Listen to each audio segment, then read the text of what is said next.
Bang! Neevesknives.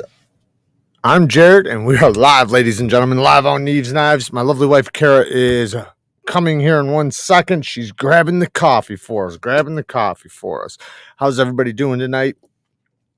We're talking business tonight. Got a bunch of knives here laid out. We are going to talk about, hopefully all is well with everybody.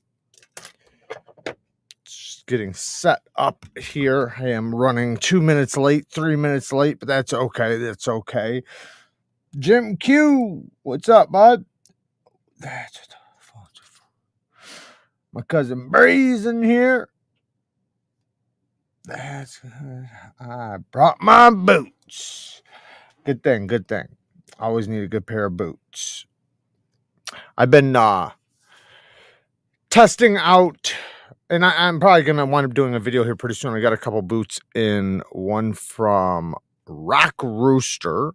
I don't think I've talked about them yet, but I do have a pair of boots that I've been testing from them. 2 pairs technically, but one really. And then I also got a pair of Thomas and Vines shoes. Actually, they do have they're like in the middle between boots and shoes, but they look really good. They're good looking shoes. You can dress them up or dress them down, which I really do like. I love the style of them. Like I said, you can dress them up or down. Some of you might have seen a pair on Instagram. When you guys seen it, a bunch of people asked, like, what shoes are those? Because they are really cool. Let's see if I can pull some up really quick. I'll maybe show you guys a pair. I am liking them quite a bit. Very comfortable. They have some really good looking colors. They are leather. System. Yeah, but that's not the one. Here we go. All right, let's check it out. Let's check them out really quick. Why not, right? Why not? But like I said, I'll show you the pair that I'm testing, the pair that I got, and I've already thought about getting another pair because I like them that much. All right, get the hell off my screen. No. I hate these little what the hell? I don't know. Why won't this thing get off? I'm not entering my email. This one pissed me off. All right, hang on 1 second, guys. Let me figure this out. I'm not. Oh, there it is. The X finally popped up. Son of a bitch. All right, so let me scroll down. So here is some different shoes. Like this brown pair and this brown pair down here look pretty good to me, but these are not the ones I have. Let me show you. Oh, let me see if we can go to shop. Maybe we can find them there. We'll just go to all boots. Okay, so you see how they got like the boots shoes kind of mix.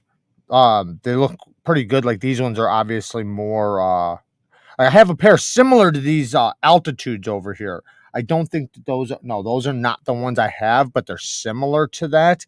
But I really like the style of these, and that black part, it's a thick rubber layer over the toe to protect the toe. It is a stitch down too, which I really like. It's not, I don't think it's a 360 Goodyear welt or stitch or whatever, which the difference between stitch down and a 360 Goodyear, they're very similar. The 360 Goodyear means that it can be resold easier. But these are still stitched down, meaning it has a stitch going all the way around the boot, so that your toe won't come off, your heel won't come off, your soles will not come off the boot. These brown ones down here, the Mach 2.0s, those are pretty nice looking. I like the way those look. I can't see the ones I got though. I haven't seen them yet, at least. We'll just go through it a little bit really quick. These look really good to me too. These ones right here, the Yukons, I like those. Those look really good. I'm not seeing the ones that I bought, but they're similar to the ones I showed you. They might be more on the casual side. These are pretty nice too right here. All of them are nice. All of them are good looking. They're well built, well done, and the price is right. $120 when you actually see what you get. The stitching's good. Like I said, it's got a stitch down, but anyways, they're really nice. And I guess we'll just have to wait to see the ones I have when I do a video. What's your favorite flipper knife for $50 max? $50 max, and it's a flipper. So I did pull out some knives to show you guys, but I would probably say a Kubi. Probably a Kubi. Civivi. Oh, wait, the Civivi Praxis, the Civivi Backlash. Both of those, $42. Those are amazing. I did do a video on it. I got videos on this exact subject, like the best knives for $50, where I've tested literally hundreds of knives, and this is literally the best 20 knives or the best 10 knives that you can buy. But the Civivi Praxis, Civivi Backlash, both are amazing flippers, full-size knives. The Backlash is a hollow grind. Another good one, like if you're even less than that, if you want to go under $30, the GANZO knives, like this. I got this link down in the description if you want to check it out. And if you want a link to the Praxis or the Backlash, just let me know. I'll grab it right now. But this is the FH922. Fantastic flipper. The flipper is very, very comfortable. It has action that you'd expect on a much higher end knife. The detents on the GANZO flippers are... nothing can compete. It really can't. Like anything that can compete, it's just as good, if you know what I mean. Like you're not going to get better. Do you know what I mean? Like when it comes to a budget flipper, especially under $100, and that's for under $30, their detents are just crisp. You're not going to fail them. Their flippers are nice and comfortable. The blade shapes and grinds are good. You're getting D2 steel for under $30. Now, like I said, Civivis and Kubis. Kubis is probably the reigning king between 40 and 50, aside from the Backlash and the Praxis. But when you get into the $40 to $55 range, that's where you're talking about a lot of Civivis or a few Civivis, and then all Kubis. All budget Kubis that have came out in the past year to 2 years are just... they're killing it. They really are. But the KU322, that's a full-size knife. It was just in a video. What else? But I'm trying to think of flipper ones. The Carve is really good. Man, there's so many. There's so many because that is a range to where there's hundreds, right? There's hundreds of knives, but there's like 20 knives. I wouldn't even say 20. There's 10 knives probably, maybe even 15 that are all so good that you can't say one's better than the other, but they're all just amazing. And like I said, the Praxis, the Backlash, both perfect. Perfect work knives, perfect tools, perfect carries. Hey, baby, thank you for the coffee. Where's my intro? And here is my lovely wife, Kara. Hello. Are these new beans? Yeah. These are really good. Those are some good beans. That's some good bean footage. Bring the good beans. Looks like there's a big bullhead behind Jerad on the wall. Yes, there is. Yes, that's just how I look, okay? Don't make fun of me. Man, this light is like really... so, shout out to Skull Bliss. You guys can get your skulls at Skull Bliss. You can get hand-carved skulls, all authentic skulls that are ethically sourced.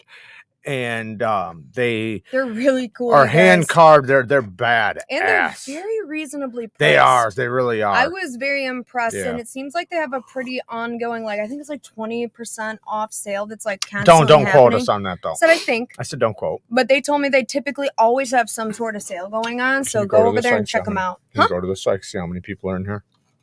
Oh yeah. But yeah, they have ram skulls, all cow skulls, bull skulls, every type of skull, everything other than human. I know how some of you guys get. I know how some of these guys get. A little mouse skull. That'd be so. That'd be awesome. I knew you were gonna do that. Should have warned it. Mike. Always with the 2 bones. You keep freezing up on my end. I'm going to bed. All right. Well, I guess if that's all it takes to get you to go to bed, damn it, just freeze up a little bit. Hope you feel better. Sounds like he's still crabby. He's not feeling good. So shout out to Mike Emler. He Definitely go give him a follow. And I was waiting for some people. What? I feel far. Baby, I can't smash in here anymore. I was gonna wait for more people to get in here, but Mike's gonna have to take off about a week because he's sick and not feeling good. I think he came down with pneumonia. So go and give him some views, some follows, and some likes and comments. Make him feel better. Help him keep up because, you know, when you take off in this business, you take off a week, it dramatically can hit you. So help him out, please. I know he'd appreciate it. Baby, it can pick us both up. No, it's always so far away. People always say it sounds like I'm off to the side. Because you are, baby. I know, but we could just centralize it. But you have to talk quieter if you do that. Well, listen, what we could do is do what I said. And when we move the desk, it'll be right in the middle. But we're not there yet. I know, but there you go. Hey, Does that guys. make you feel better? Yeah, it does. All right. It feels special. And wait. I can allow you guys to hear my bink. Ready? Damn it. There, she fails it. Wait. Shout out to German Sherlock with the 2 crackers. Thank you for the answer. The Brazen and the Vagabond. I don't know about the Vagabonds, but the Brazen is awesome. The Riffle's awesome, but they're over $50. Man, your light makes it look like we haven't seen the sun in about 12 years. I know, I said, but it's because both the light bulbs are on. I am golden brown. Are all 5 of these on? I think they're all on. You can turn one off if you want. I feel like we need less of this and more aerial. It's like 100 degrees here today, guys. It's really hot here. There's 93 people in here. Yep, we got some stuff to talk about here in 1 second. That's a little dark. Yeah, why'd you do all that? How's that? Hi, Mom. My mother's in here. That's a little better. I'm doing tonight. I hope you're doing well. Maybe we could do this. It's far and few between to find a woman that's in the knives for real, though. Yeah, but you know, if you're a good man and a good leader, then she's gonna, you know, like what you like to some extent.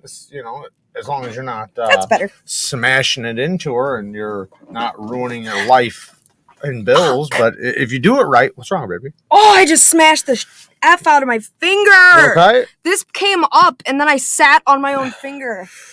My fingers and toes are all getting destroyed Are you today. okay, baby? Yeah, I'm okay. I just wasn't expecting that. You need 5 minutes? Nope. All I'm right. tough through it. I'll be all right. 100 almost perfect weather. Better than -20. That is a fact. Yeah, no, I'm happy to have the hot weather finally. I wouldn't call this a hoodie. This is like barely a shirt. I don't think this counts as hoodie. It's just because we're in a basement, so it's cold where we're at. If we go outside, it's hot. That's why I like this hoodie, because it just allows me to add sleeves to whatever I'm wearing, even though I'm wearing a tank top. So, sorry. Ed Durbin with the 10 bones. Maybe it's time for another chat about your lighting and stuff. We actually got the lighting down really good. We were wrapped with lights. I don't feel like we have. I feel like really, really good. Own lights, but do we use them properly? Yeah, we do. I literally, if you watch my regular videos compared to before, my lighting is fantastic. Now, the one thing I would do different if I was going to do anything different, not saying I'm going to do this, but I have thought about it, and I almost did do it multiple times, is I was going to buy a giant. So if you guys know, I have that where I do my thumbnails and some of my B-roll, aside from maybe on my desk, is in my photo box. I have a photo box, and I have the same color mat as in my photo box, so they match up when I do B-rolls. Anyways, the point is that in there, the lighting is 100% perfect. So what I thought about getting was a giant one, because you can literally get a walk-in one, like one that you can seat a human in and do photography, right? So I almost bought a giant 4-foot one to put on this table, one that I can just lean into. So literally my camera would be set up right here at the table facing into the light box, and I would just hang over. It'd be the same way I'm doing it now. The only difference is it'd be perfect lighting. But I haven't done that yet, but because that's something I'll maybe invest in the future. Right now, our lighting's like really good. Where our lighting's not great is over by the sharpening stuff, but it is what it is. Yeah. I do better in the cold, but when I lose weight, that should change. Yeah, that's usually how it is, you know. Obviously, if you're a little heavier, the cold is going to do you better. But either way, too cold is always, you know, is going to be cold as shit, and too hot is going to be hot as shit. I think you're just getting used to either one is good for you, you know, because you can get used to either one. You know, the cold, I've always learned, you know, because I grew up working in the cold, so I always knew layer up. You know, I always brought extra socks, extra this, extra that, just in case if I got wet so I wouldn't freeze to death. I couldn't tell you how many stories I've had where, like, I got soaking wet and almost died, like crazy stuff. Don't do that. But that's what, but just being prepared for it and being used to it, letting your body adjust to it. Just like going from cold weather to hot weather, huge difference. Like, it's far hotter to you when you're used to the cold than it is for somebody who's used to it. Well, like when my family from Texas comes up here, they say like 60 degrees or so is cold. Right. Which is interesting. Just had some crazy ass storms roll through in central Wisconsin. Them bangers were nasty. Yeah. Storms, man. Trixie ran off, Maurice says, with a truck driver Breeze. And he took care of Lionel. That's hilarious. Be right back. Ow. Where are you going? I just gotta grab them. All right. So let's get to some of these topics. So there is one thing I want to talk about that. So I don't know if you guys seen it, but Greg Medford was in a live with OCD for EDC. Shout out to Justin from OCD for EDC. It was an awesome live. Found it entertaining. Greg got to give his perspective on stuff and blah, blah, blah, blah, blah. But there's one thing I disagree with him on heavily. Now, remember, I'm coming at this from my point of view, which is not a knife maker's point of view. I am not in the business. I don't buy hardware. I mean, I am in the business, but not in the knife making business. You know what I mean? So he's definitely got a lot more expertise than me on this. But he made a statement saying that the SOG Seal, right? The SOG Seal, which is a USA-made SOG, I believe, an S30V and FRN. S30V and FRN. It is a big knife. We got an access lock, or whatever they call their access lock, able lock or something. I don't know what the hell they call it. Anyways, he said it's impossible for that. Well, he was very careful with his words. He didn't say it was not USA made, but he said, I don't understand how it can be. Right. And he was leaning towards like that. It's probably not 100% USA made. And he says, like, when he just sees USA made and he doesn't see it stated the way it needs to be stated, like 100% USA or whatever the hell he said. But anyways, he was leaning towards the fact that it's impossible for that to be made in the USA for that price, which was like $225. Now, I disagree. And I would have to say, what about Spyderco? Spyderco does G10 and crew wear. No. Micarta and crew wear for less than that. They do S110V. They do Maximate. They do all of that. And with good heat treat too. Good fucking heat treat. What about Benchmade? What about Hogue? What about American Blade Works, who's a small company doing titanium frame locks for like $280. So not that much more than $225. TRM, Freeman Knives. Freeman Knives, you can get their aluminum button lock for like $280. USA made, right? So I mean, where I don't understand how you can say FRN and S30V to that, which don't get me wrong, SOG killed that knife. They did a great job on that knife. That is a beast of a knife. It's big, bulky, badass, jimping on top of jimping on top of jimping. The jimping has jimping on its jimping, that kind of jimping. But if you're going to say that, then you're going to say all those other companies, which some of which I know are USA made, they'd make videos in their shops making their knives. So you can't, unless if you're going to argue that those are not USA made, then you can't argue that that's impossible. It might be impossible for him with his tooling, with his shop, his resources. I don't know. I know, his standards might be so high. And I think there's also don't want to say fact, but the amount of hardware and stuff you get, it's obviously going to be different if you buy 100 pieces versus 10,000 pieces. You're going to get things more Are you talking about affordably. Greg saying he couldn't? No, saying that's the SOG seal. It was he didn't say it was impossible, so I don't want to put words in his mouth. But he was leaning towards that. He doesn't understand how that knife could be USA made for that price for $230. I would imagine just bulk buying. I would say no. They're a big company. I would say that no, just like Spyderco does it, Benchmade does it, Hogue does it, American Blade Works does it, Freeman does it. All these other TRM, all these other companies Freeman knives. You can get a Freeman for $280 in aluminum. That's in aluminum. Remember, that's FRN. Aluminum. And S30V. So why couldn't you know what I mean? Like, and then if we want to talk about FRN, Hogue. Hogue's doing Magna Cut and FRN on the Deca for how much money? And then look at their other knives. The MK1. It's what is it? $150, $160. It's far less, and that's with G10 and 20 CV, and that's under $200. So, and that's USA made. So maybe he would argue that, and I don't know, maybe this would be his argument. He's not in front of me, so he can't defend himself here.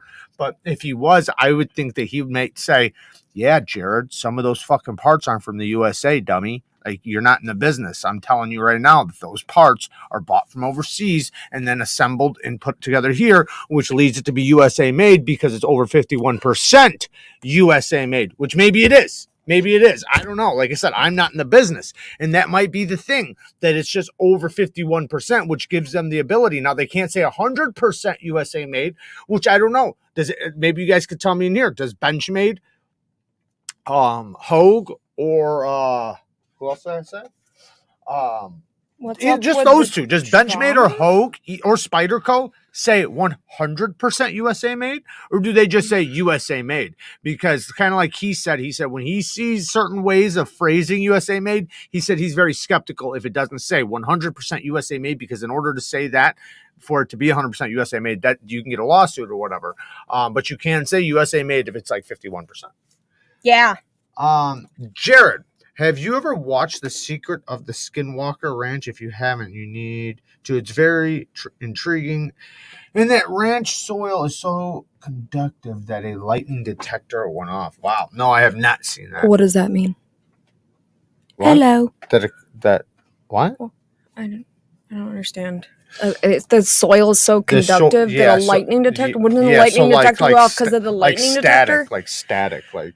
It's so conductive like that. I'm not going to pretend like I understand what that means. Because lightning detectors go off because of Latin. My toe feels so weird, sorry. Well, but the lightning starts at the ground and goes up. Because it's like a lightning bolt, right? Like a lightning bolt goes, it has to have a ground. So if it doesn't have a ground, it won't hit. It goes, right, it won't hit if there's no ground. Like it has. That's why they hit the tallest tree, because it's grounded. What sound does lightning make? And the reason why you're not getting shocked though is because it's wood. Wood isn't, electricity can't go through wood. But what sound does lightning make? I think that's how that goes. So I might be stupid on everything I just said. What sound does lightning make? If you had to make the sound for it with your mouth, of it hitting, or just the sound of lightning?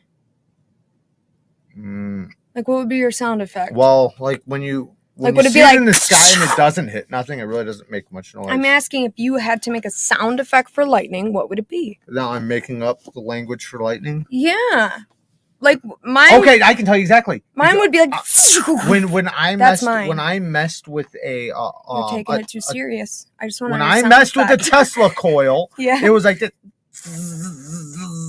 It was like that. But we're talking lightning, like big giant lightning. I'm talking about Tesla coils. I don't think giant lightning would go. No, it would, just in a higher. It obviously so would. What's that sound like? I just did it. Times it by 10. There you go. That's mine. There you go. No, you can't copy mine. You just copied mine. Lightning sounds like it's ripping something. Right now, with all the supply chain problems, some makers might be fibbing it a bit about sourcing. Yeah, I don't doubt that. But then also, some of them, like Medford, might source some of the parts from Taiwan or something. Like I would guarantee that that's probably what Spyderco would do since they have connections with them already. Lightning makes a bang sound. I think that's thunder. That's thunder.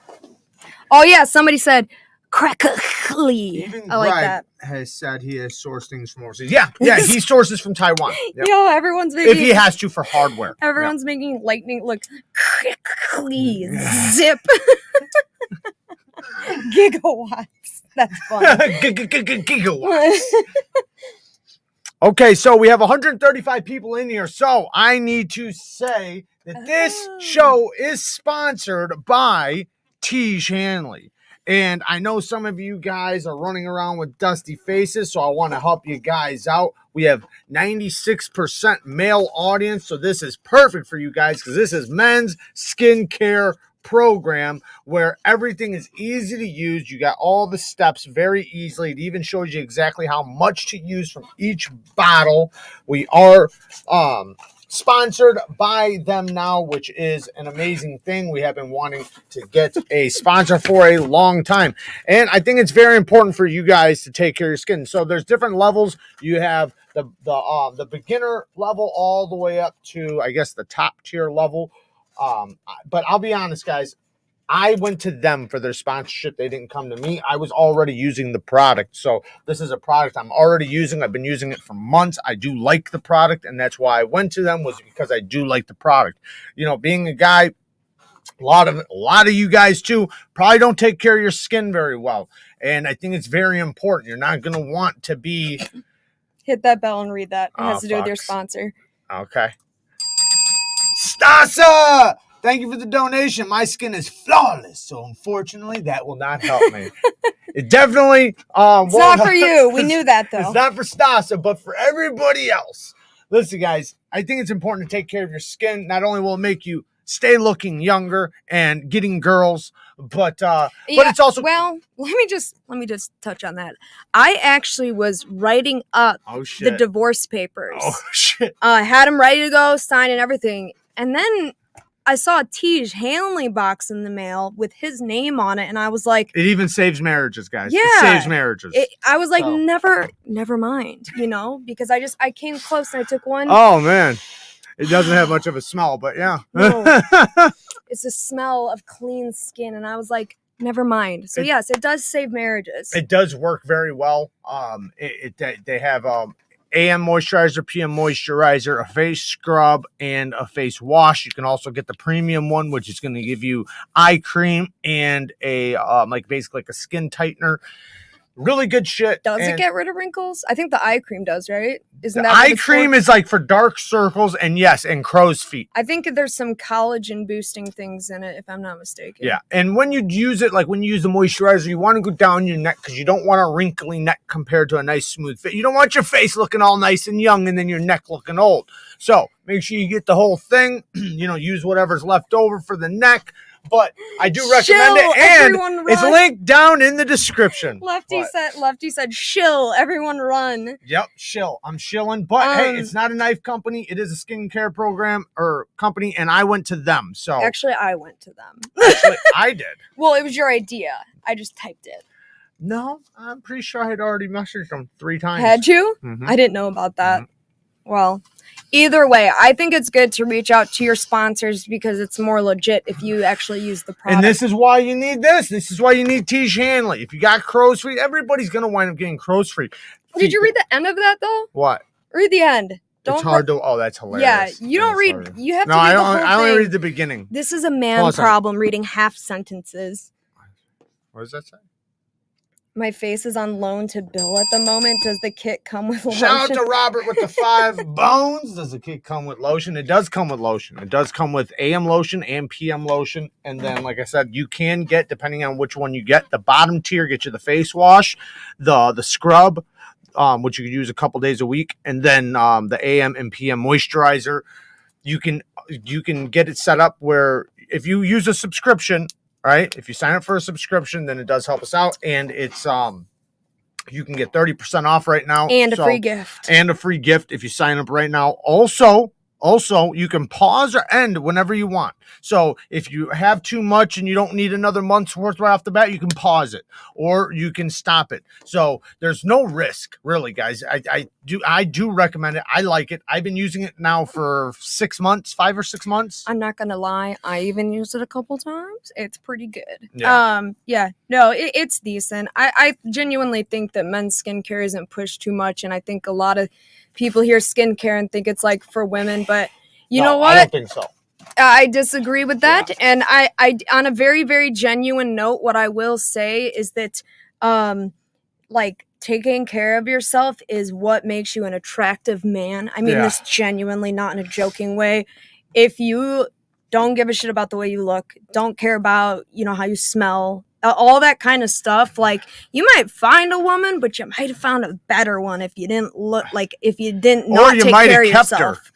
One of the two. But like I said, it's a way of life to take care of yourself. There's no thought process to this because it gives you the exact directions on the bottle and on a card. You know exactly how much to use. You know exactly which one to use and when. It makes it super simple, and that's why it's for guys, right? Because, you know, us guys, I did the same thing. Like, I used to have a bunch of different shit, and I never knew which one to use first and everything. This makes it super simple, and it's actually made for men. So, come on, hit that super chat. Luke Cole with the $5. Thank you very much. Do they have anything for your starfish? Mine is brown and has a hole. No, in that one, you might want to go to Manscaped for that one. But at least there's a product. You can just buy a bottle of bleach for that. Yeah, there you go. Anyway, let's get out of the sponsor. You guys heard enough. Yeah, but links are below.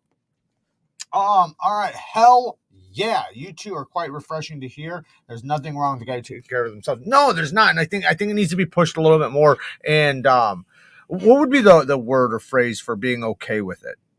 Like, society has just like made it like a negative thing for like guys to take care of themselves. Content? No, Wait, what do you mean be okay with it? Never mind. Acceptable? Yeah, acceptable. There you go. So I don't think it's as I think a lot of people not look down on it, but it needs to be more acceptable, more pushed because. But not in a way where you're like wearing makeup and doing weird shit obviously like that. Not. I just want to be clear. Obviously not. We're not talking about doing your fucking nails here. We're talking about cleaning your skin, you know, and having healthy skin, you know, taking care of yourself. Gregory with the 777. He didn't mess around with them sevens, triple sevens. It's our lucky day. Triple seven bones in the house. If your chick finds out you have a knockoff brand knife, we're talking divorce, right? Right. Don't mess around. It's actually true. Don't mess around. That is, in fact, a true statement. Let me ask a question to you, Jerad. And progressive is the word? Yeah, right. I don't think so. But go ahead. I would say the other way around. Let's ask a question here. Yes. What would be the one knife? Like if you met a girl and she was like, I'm into knives. And you're like, oh, really? No way. What would be the knife that would like draw the line of you being like, no, fuck that bitch? Like if I was like, yeah, I'm into knives. I know knives. Well, I would say and nothing. I pulled out I would say nothing. You know why? Because that's you know you can mold her. Right. Because you got a good starting ground. She's already carrying a knife. She's already put in a little bit of the work. Now you can mold it into what you want and get her to carry something good. You can show her the real world. Gerber paraphrase. Depends on her looks. Yeah, it totally does. That was the correct answer. I told you guys. You guys would totally like if a girl's like, I'm into knives, and she like pulled out a Gerber, you'd be like, oh, sweetheart, that's really cool. I told you that happened to me. I was outside. I was outside my job, and this girl was walking by. I was actually taking a picture of my knife, I think, because I was doing a little photography right before my Uber pulled up. Yeah. And she was walking by, and she just stopped. She's like, "Oh, you're into knives?" And we started talking, and she's like, "Oh, me and my dad are into knives too." And she pulls her knife out, and it's like an M Tech or something. Or it was Milwaukee. No, it was an M Tech. That's what it was, and an assisted M Tech with shit steel. And when she said we're into knives, I thought she meant like legitly into knives. But then I realized, oh, she means they're into. She has a knife. They're into gas station knives, which is okay. And I acted like it was amazing. I said, oh man, that's badass. I literally built it up, said it was awesome, this and that. and told her to check That's out my what you channel. have to do. Yeah, That's for what sure, I do. for When sure. You don't yeah, want and to then shun they come the to your person. channel and hear you bash their Right. knives. MTech suck. She's probably listening right now. Yeah. Like remembering the story. I know. You said it was cool. But yeah, no, I think that you What's might up, find Bad that a lot Bugs? with girls. You know, them having bad knives, because if a girl buys a knife with no direction, they're buying typically what's available to them in the store, because a lot of women impulse buy as it is. So they're going to buy what's available to them in the store, and the likelihood that they're going to go with the thing that's like $50 or more just on an impulse buy is low. So I think really what the knife world needs is a market of cheap, affordable knives that aren't crap, that do well with impulse buy for somebody that doesn't know how to buy a knife. So instead of Gerbers and like the low end, you know, Chinese Kershaws, we could have something in the stores that, like, those knives exist. It's just they're not the ones on the shelf. There is some decent ones that you can find at Walmart and stuff, but it's only certain ones. But it's only not certain going to be ones. the ones that, like, somebody who doesn't know or care about knives, like, I want a knife They're today. going to wind up spending too much on it anyways from there. They need to know where to buy Right. it. By the way, shout out to Lefty EDC. Go and follow his channel. Like I said, guys, if you guys see him on the streets, kick him in the nuts and take his knife, because it's probably a good one. And if you see him on YouTube, give him a follow, subscribe to his channel. He is the one making the Devo Prowler right now.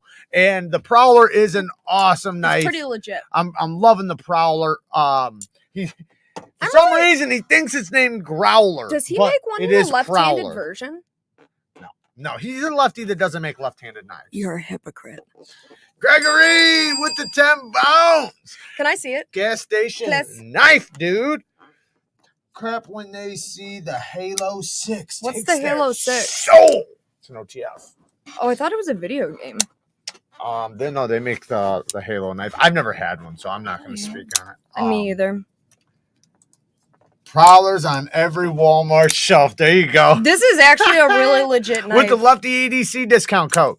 This knife is actually I like it a dope. lot. Yeah, you know what? I I do. love the grind on it. Like, And I seen the final, this pictures. is the Sorry, who makes this one? This is OEM'd by Shieldin. Yeah. Okay. I know there was maybe a Kubi one or something, but this one is dope. Yeah, he did show me some pictures of some like final production ones, because these will be available hopefully by the end of summer, and you're just going to be able to buy them, so they're not going to be a pre-order thing or anything like that.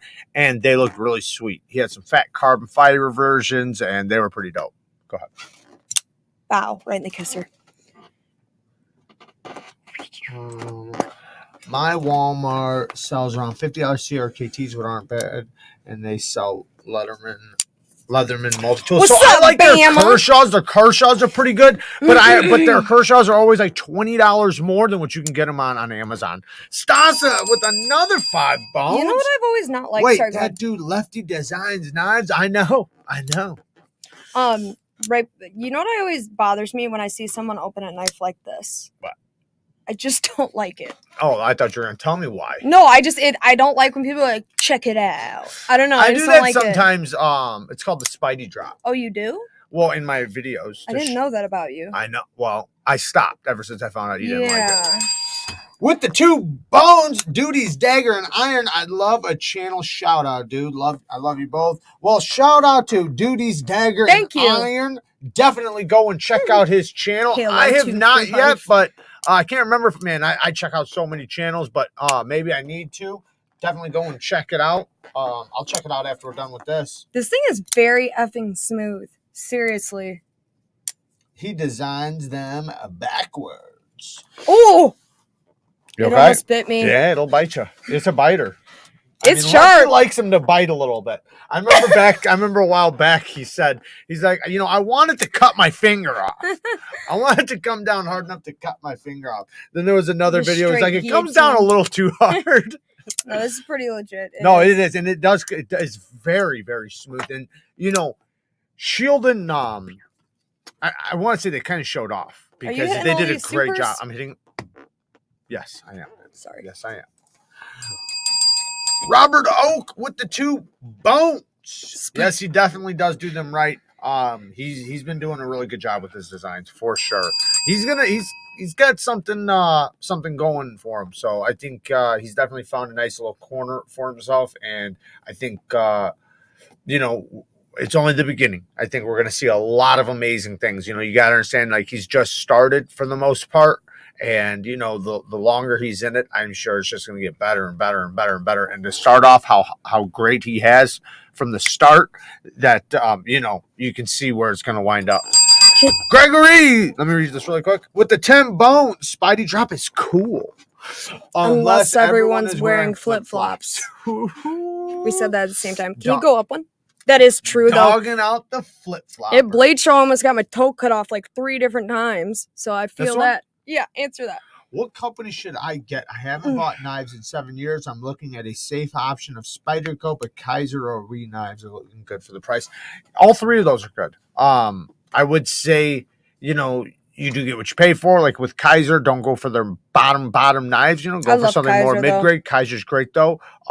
Wee knives, can't really go wrong with them. They're really good too. Spyderco, especially if you appreciate the steel and heat treat and things like that, they're fantastic. If you do wind up getting a pair of 2 or a pair of 3 or something like that, I would recommend getting a CME. Compression lock made easy from OCD for EDC. It basically turns your compression lock into a button lock. Very, very awesome. It's just a little, come on. It's just a little schmitty knives, right there. Lots of knives. We used to hate but we used to like never have Spydercos either. So I totally understand that sentiment. I have grown to love Spydercos for what they are, which is Spydercos. They're a different kind of class of knives to me. I was really disappointed by the Drunken though. I was so disappointed by the Drunken. That made me sad. So clear, but listen, if you want to see exactly what you want, go and watch some of my videos, especially like top 10s, fast 5s, things like that. And if you want to see a full review on those knives in those videos, you can see them. I do have full reviews on most of the knives from those videos, and pick one out. I usually link them down in the description so you can easily get one. And I test a lot of them so you can see exactly what you're looking for and what you want. And but yeah, I think Kubi is a really good way to go. Civivi is a really good way to go. Wee knives is a really good way to go. Now, I will say this. Spyderco, of course, really good way to go. USA made, the best heat-treated steel right now in production knives. Another one that's really good for, I think it's like 160. I did link it, so you can go right now down in the description. I linked the KAVISO Keen Ray Laconico design, spear point blade, S35, titanium frame lock. The clip works great. Nice and smooth on bearings, great flipper tab. This is flipper action. The ergos are nice and neutral. This is just a great knife. You know, it looks like a knife. It works like a knife, and that's what's beautiful about it. And this is linked down in the description right now. The KAVISO Keen. Check that out. Another one is, oh man, I didn't link this one. Maybe I shouldn't talk about it. But I do have a couple other options. Now, check this out. This one's really Can I please go through these? Yeah. Give me a second. Yeah. So, the KANSEPT Convict. I highly recommend this one, guys. I love this knife. It is not a flipper. It is thumb stud action, but I linked this one too. I linked it down in the description.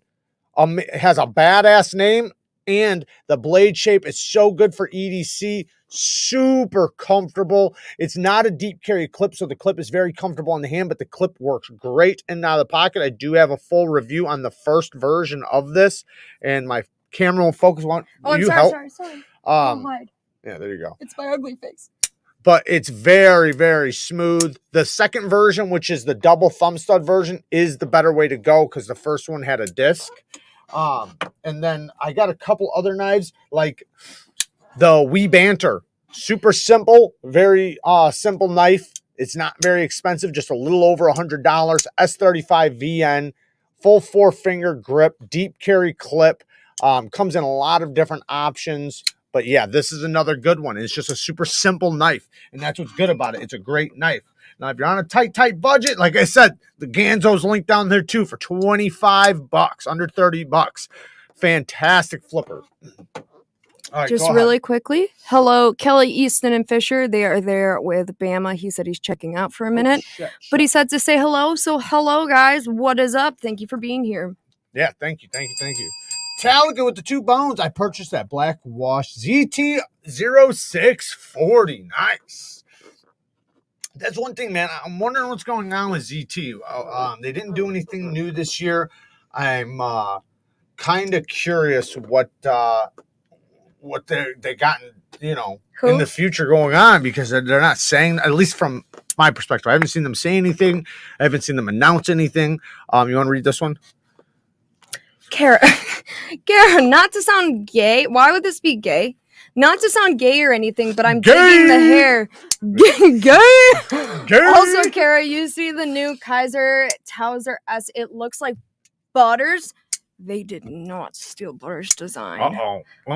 See what you did? See what you did? What's it called? The Towser S. And thank you for liking my hair. This is really just what I do when it looks bad. Promoting a convict. Yes, you do. You got a convict promoting a convict. Hold on. It's so good. This is such a good one. My favorite Civivi by far. Or sorry, did I say Civivi? My favorite concept by far. You're screaming. Well, I'm sorry. My favorite concept by far. Just the fit, the finish, and I have felt 5 of them now, and every single one of them have been 100% consistent. Okay. Yeah, go ahead. No, go ahead. Keep talking. Go ahead. I have felt the multiple versions of the double thumb stud, and it felt identical. My thumb disc version is not as good as this one, only because this one has double thumb stud, so it's better, and the choil and everything. But fit, finish, and action and everything is the same. It's just this one's better because it has the sharpening choil and the double thumb studs. Couple different color options. Okay, hold up. Wait, don't move the mouse, you madman. You're a madman. Okay, I'm gonna pull up this Kaiser really quick. I've never I can do it right now. That's what I'm doing. Go to share screen. I know you're at stop screen. Oh, oopsie. Share screen. We have too many things. You have to click it right here. No, hold on. What was that? What? It's the Amazon it's one. The Amazon one? Yeah. Okay. There we go. We had too many tabs open. Chrome tab, Amazon. Okay, so that's... We have this knife. We have it here? The Towser K, yeah. I thought you said Towser S. Okay, whatever. Point is that... big. I know. It's like 3.4 inches. So I can understand where you're getting a Butters vibe from. But I'm going to be honest with you. Giant, though. Butters is small. Yeah, this isn't the vision for Butters. Butters is like... Probably about this small. A really fat warny. Like, yeah. Kind of like that blade upside down. Like if you flip that upside down, that's the shape of Butters' blade almost, but no recurve. And... This is more of a sheep's foot utility shape here. I thought Butters was too, kind of. He's more of like a fat, chunky Warrenclyffe with a thumb stud and a really fat, round handle. So like this one's got flat scales on the Towser K. This one's got contoured Butters, scales, can you make our screen big again? By the way, guys, if you don't know, Butters is the knife that I really want to make come to life. Butters is if you took a really fat oval, like this big, and just barely carved the shape of a knife out of it and put thumb studs on it, that's Butters. He's like this shape. He's a big, fat oval with a little lock bar and a little, Warrenclyffe shape. Warrenfoot. Jeff says, how do you feel that the really high steel prices right now are affecting the industry? Everything's affecting the industry, not just that. Didn't Medford say he was going to try to buy a steel company?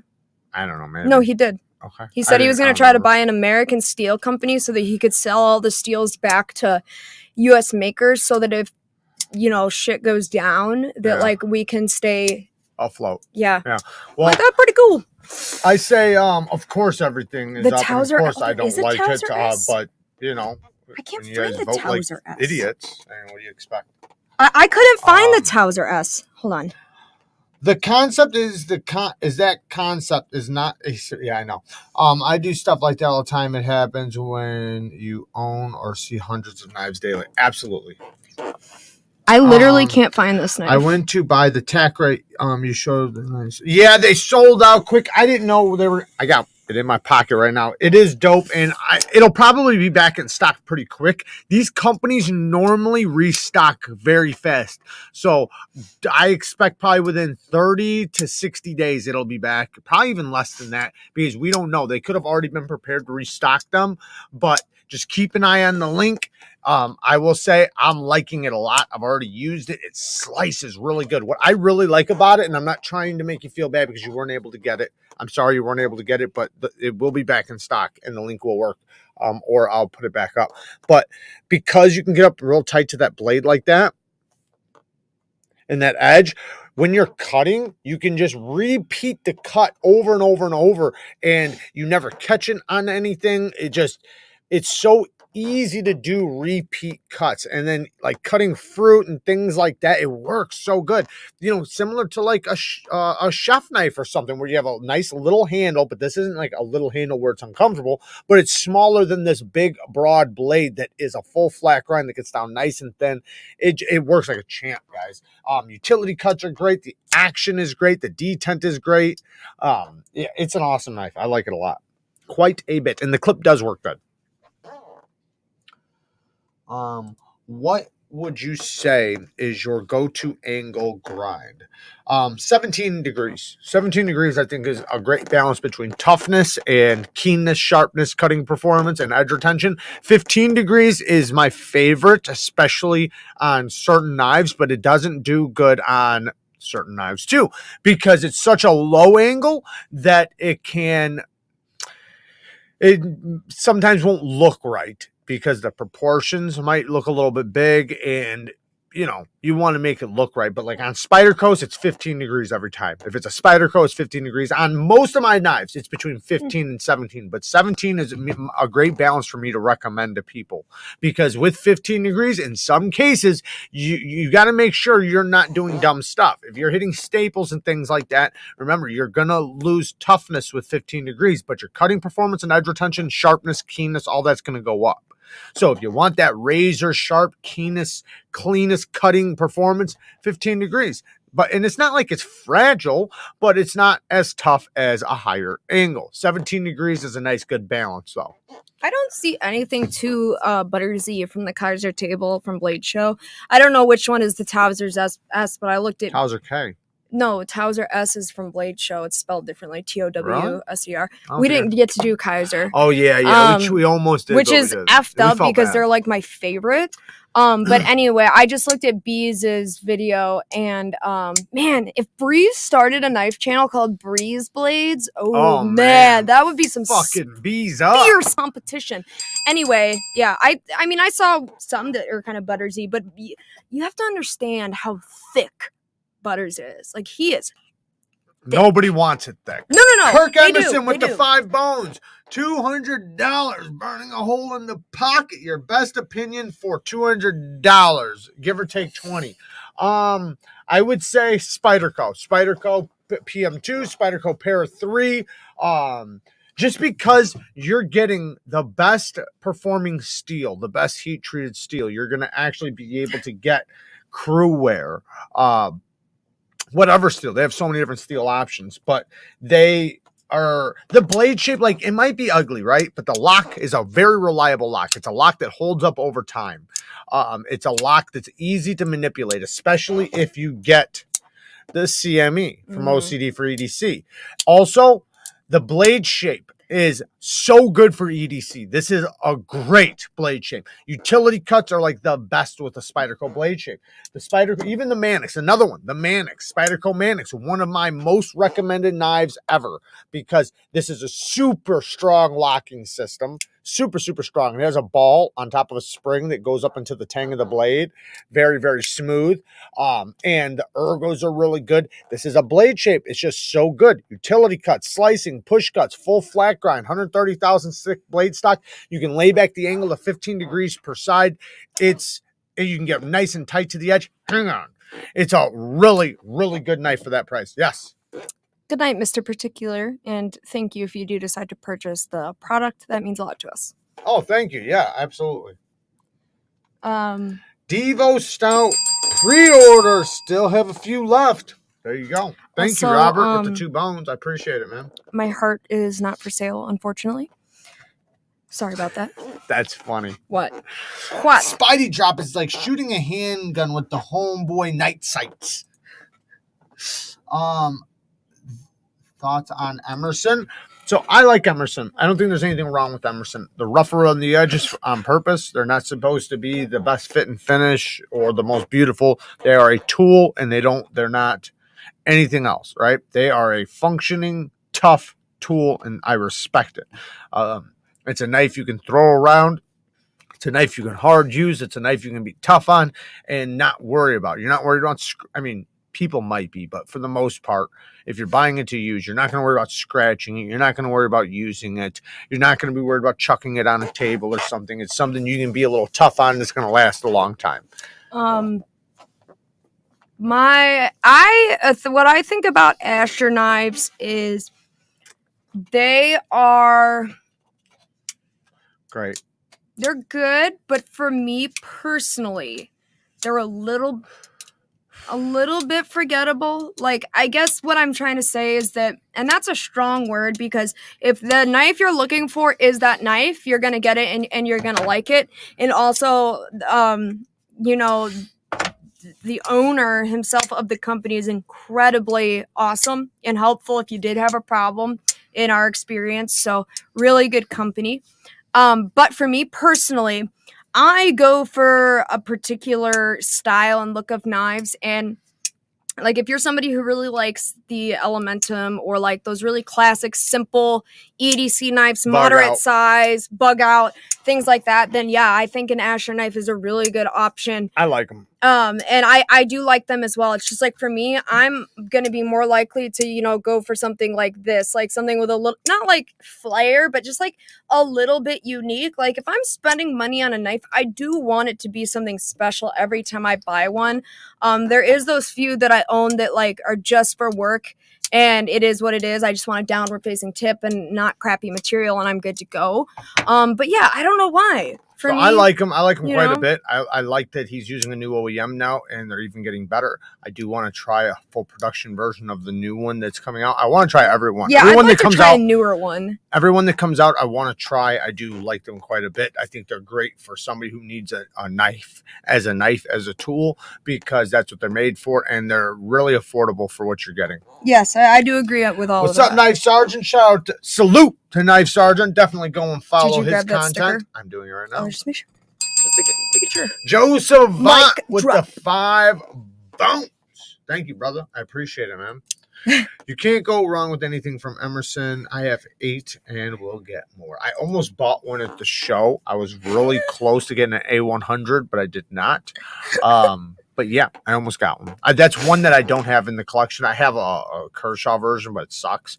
But I want to get one. So I've had a bunch of them in. Like, it's not like I haven't tested them and tried them and sharpened them, but I don't own one right now, and I want to get one.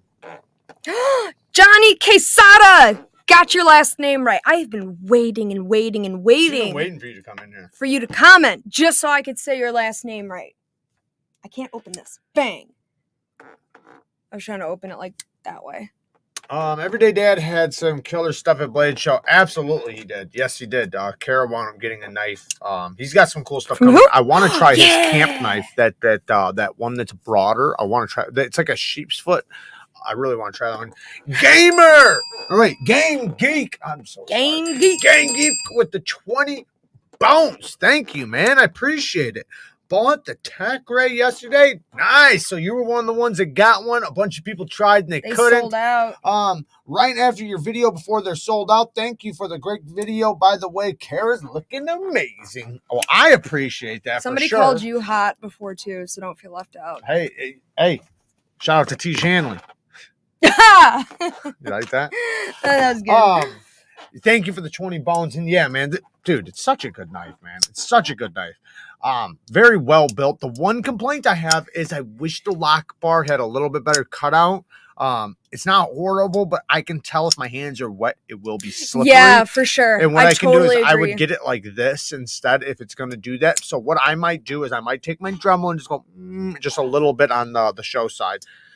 Welcome to the Kershaw's Beard of Doom. Can I see that knife, please? For joining the club. What? This one? The knife. So did you correct yourself on this looking like a Liang Mon regretting saying that? Not yet. I didn't say so it. the second Jerad showed me this knife, I asked, is that a Liang Ma? Because does it not look like that one? What is that Liang Ma knife called? The Koof.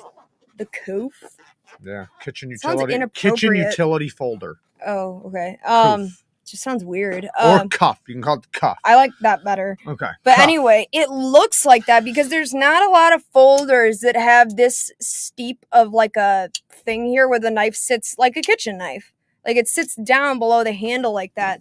And it very, very much reminded me of that knife. And Jerad was like, dang it, why didn't I say that? Because it looks like it. VG10 is such a great kitchen steel. Somebody complained about it, saying it was too budget of a steel for their liking. And it's like, okay, well, if you don't like, mid-grade to budget steels, that's fine. But you can't say that this isn't a great value.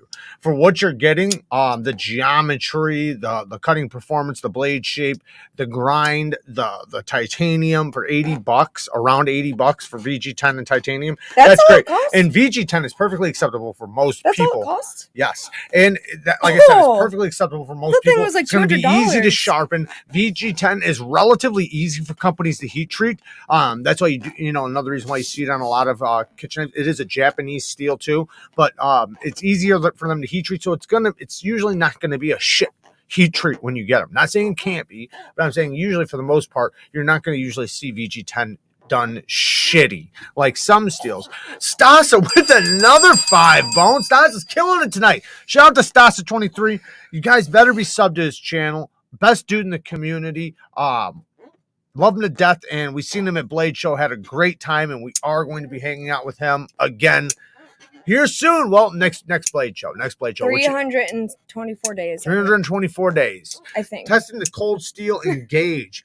Any hard use test suggestions so I can get people to tell me how stupid I am for doing that with a folding knife. So I would say, honestly, you want to know a stupid test that I think is kind of cool? Hammer it into a tree or a log and stand on it.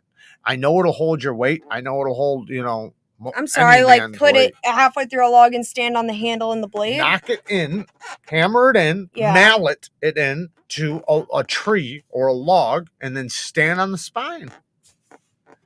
Well, what if it flipped around and it got cut? Well, the worst thing that'll happen is he'll land on the ground. But what if the knife was like... Why would it do that? It's hammered into the fucking log. The worst thing that'll happen is it'll fail. And then what if it went... Pew! Why? Like, okay, here... How is that possible? Here's That's the not log. possible. That's Here's not the possible. log. Here's the knife. It's not he possible. stands It's on not it. possible. It's not possible. He stands on it. It's not possible. And it goes... It's not possible. You're literally talking about a cartoon right now. I live in a cartoon world. Yeah. We're talking about on the ground, near the ground, right? And you're just going to stand this high off the ground. Joe Savant with the 20 bones. Thank you, brother.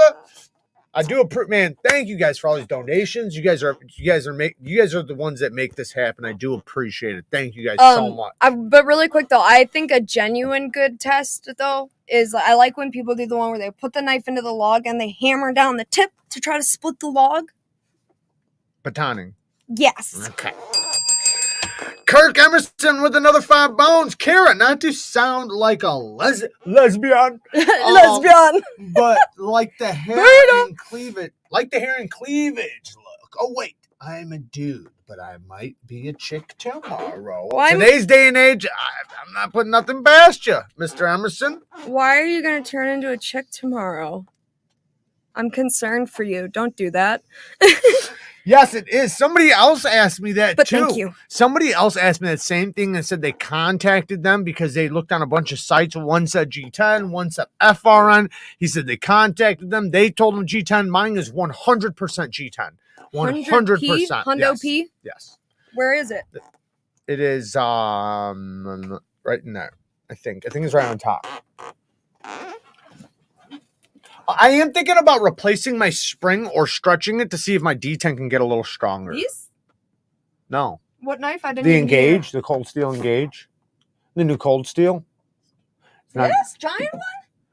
No, it must be in this box over here. Wait, this one. Yes, that one, yes. I'm gonna be the ultimate judge on if this is G10 or FRN. Okay. Custom EDC knives with the 5 bones. This channel is hilarious. Keep up the great content. Smells like Thank G10. you, man. I appreciate it. Thank you for the 5 bones, man. Thank you. Actually, kind of smells like popcorn. That's weird. Popcorn? You know, like when a dog's paws get that yeasty fungus, which that's really what it is, and it smells like popcorn, like a dog's paws. That's what this smells like. Okay. Smelling dog's Which paws. I think might be the smell of G10, if I have to say so. Please name your number 1 option for titanium handle, roughly 3.5-inch blade, anodized accents, sticker. I see that's tough for me. I can give you like a top 10, but I don't have like an ultimate favorite because I would say for what, I have a lot of different things. Like my hard use knife is going to be separate from my everyday EDC. My super slicer is going to be separate from, my secondary. Like that's very tough for me to say my number 1. I do love the Medford Slimity. I really love, like I said before, this is a great, just a super clean design, great knife. This is the Keen. Fantastic option, super comfortable in the hand. But there's, like I said, the Convict. I love this knife, titanium frame lock. Fantastic knife. I absolutely love the Concept Convict. But I like USA made knives if I can, but titanium frame locks from the USA are tough to get. They are not cheap. And now you're talking about Chris Reeve Sabenzas, the Nkosi, like I said, the Medford Slimity, the Hinders. I love my Hinder XM18 Skinny. That's one of my favorites. But now you're pushing $500, $500-$600. Do you know where my honey badger is? My Freeman. This is a beast though, so this is not going to be for a lot of people. I love it though, but this is a button lock. But yeah, I got this one. I like my Slim Mini better than this one. This is another Medford, but like $500 again. So if you're talking about for relatively affordable, what? Where's my honey badger? I don't know, baby. Forget about it. Is it gone? Yeah, forget about it. Anyway, just really quick, this is definitely G10. Yeah. Oh man, I just had it in my head. You gave me a brain fart. What the hell was I thinking about just now? I was just thinking of a good one. American Blade Works. That's like $280 for a titanium frame lock. It might be more than that actually. Like maybe $300, $380 maybe or something like that for a titanium USA made. But yeah. I mean, to go watch my videos. I have so many videos. What you need to do is pick your budget, what's good for you from the videos that I list, because I have great top 10s. I have True, he does. Great USA made knives videos, depending on what fits you. Because I say the best blade shape for EDC is spear point, sheep's foot, and Warncliffe would be great too.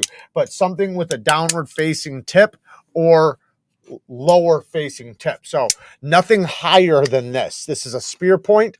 So anything from here down with the tip is going to be the best for EDC. So that's usually my favorite. But yeah, like I said, man, you can't go wrong with this if you like thumb stud action. If you like a flipper action, this is really good too. Alex thinks you don't read his I have comments both of them anymore. linked down in the description right now. Why don't you read Alex's comments anymore? Why doesn't Jerad read my comment? I do. I just have to see them. Sometimes when we're on here, it jumps. So, Jerad, I think maybe you should wash your hands more. Your knife got fungus. Because I said it smelled like popcorn dog paw fungus. Only dog paws can make that smell. No, I haven't even used that knife yet. I did it. I showed it in the video. I did take it apart and oiled it though. I did do that because I did the takedown video where I compared the locks. I went and did photos with it when we took that walk. And that's it. What are your thoughts on the Bastinelli blades? I think most are made by Lion Steel and Fox Knives. I don't have any feeling on them. I haven't had any of them really, so I can't really. If I have, I haven't had enough of them, so I really can't speak on them. Fox and Lion Steel are dope. I think their heat treats might be a little soft, but other than that, they're dope. Did his paws smell like popcorn? Kyle said my puppy is laying on me and I sniffed his paws and he looked at me like, what the fuck? Literally, okay, so hound dogs get that smell more than other breeds do. So beagles, basset hounds, things like that, they get the popcorn smell stronger than other dogs. So I particularly have an affinity for hound dogs. I like the challenge in training them and stuff, and so that's why I know that smell very well.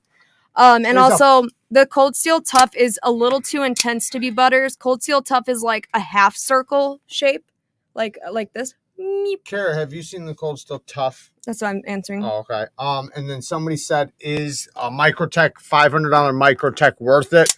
That's on you, man. If you want an OTF, then yes, they do make probably the best OTF. Okay, so there's other companies that make great OTFs. So, but as of right now, they are probably the number ones. But well, no. Let me be clear. G&G Hawk is going to be the best, but those are like $1,800. Those are dope. $500. Microtech, yes, they're worth it if you want an OTF, yes. But they're not cheap though. They are expensive. Now you can go to Axial, and Axial you're going to get them for a lot more affordably, and they're going to be just as good a quality. So yeah, why is and there they're still USA made. around? And then that's what I said. Then there's other companies. You have the wrong thing on here. Thank you. That's what I was talking about was the problem earlier. Shift +1. What is happening? So, but you know, there are some other OTF companies that are really good. I haven't tried Axial Gear. I'm trying to communicate with them now. I'm trying to get some on the channel as soon as I can test them, but I haven't tested them out yet. But from what other people have said that I do trust, they seem to like them and say that they're really good. They say they're as good a quality as Microtechs. I can't speak on that, but other people have said that, and they're far, far more affordable as of right now because they are an up-and-coming OTF company. But yes, Microtech is the leading company right now for OTFs, and they are, you know, the ones that started the journey. I know, just leave it for now. Just leave it today. We'll fix it later. Was it like that from the rip? Yes, and I did spin that thing. I did all that. Just stop. Okay. It's okay. We're not going to be able to do anything about it today, guys. It's really weird, when I came in, it was like that. Medford knives are nuts on price. Just thick metal. Don't see much special. So you probably haven't tried. I'll get to it. You probably haven't tried the Slim Midi then. The Slim Midi is super thin, super slim. It's not a big chunker. It's a great EDC knife. Grab my Slim Midi. You slimmy? Yeah. And then we also grabbed the no, it's in the top. It's on the top. Your Slim Midi is not up here. It's not? I know what a Slim Midi is, and it ain't here. Okay, well, I guess it's oh, I probably got it up there. Don't worry about it. Or it's in my box. Don't worry. Oh no.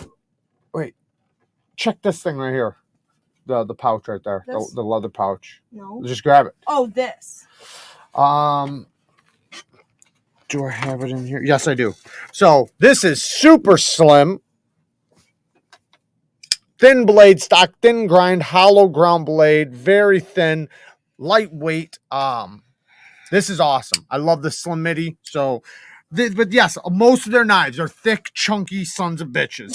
The Swift is also really good. It's thicker than the Slim Midi, but it's not too much. And it's still got a thin blade stock, thin grind, good detent. They can't get that, baby. I know.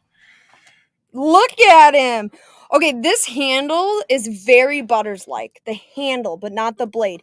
If you took this fat handle and made it a little bit more rounded at the in the bottom part right here, like a little bit more bowed out, and then you made the blade just as fat as this one, but Warrenclyffe, that's Butters. Jerad, kiss her and appreciate it. Be present in the moment and purposely create a good memory you can take to the grave, my friend. Life is too short. Aww. John Doe, if you only knew. I do appreciate my wife very, very much. He does. I approve that message. I guess if I was rich, then to some people, who cares? Here, I didn't wipe off your kiss. I'm never gonna wash that spot. No, what? I'm never gonna wash that. Never? Mm-hmm. I'd appreciate it if you did. I could still feel it. Nope, never. So most people are not going to spend over $200 on a knife, and I can respect it. I mean, I understand, but you can get a great a great quality knife for under $200. So there's no problem with staying under $200. You don't have to buy a knife over $200. Nobody does. Now, if you want to, yes, but the more you go over $200, the more you're getting into collectability and things like that. Obviously, there are some great, if you want to use titanium, you want USA made, you want stuff, yes, you're going to spend around $500, $550. Okay, so between those prices and down is the USA prices, especially for like titanium folders and things like that.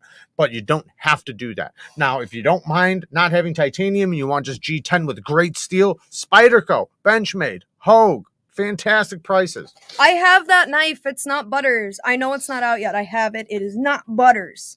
I'm telling you, it's too skinny. What knife? The one we have with the Towser K? Yeah, the thumb stud one.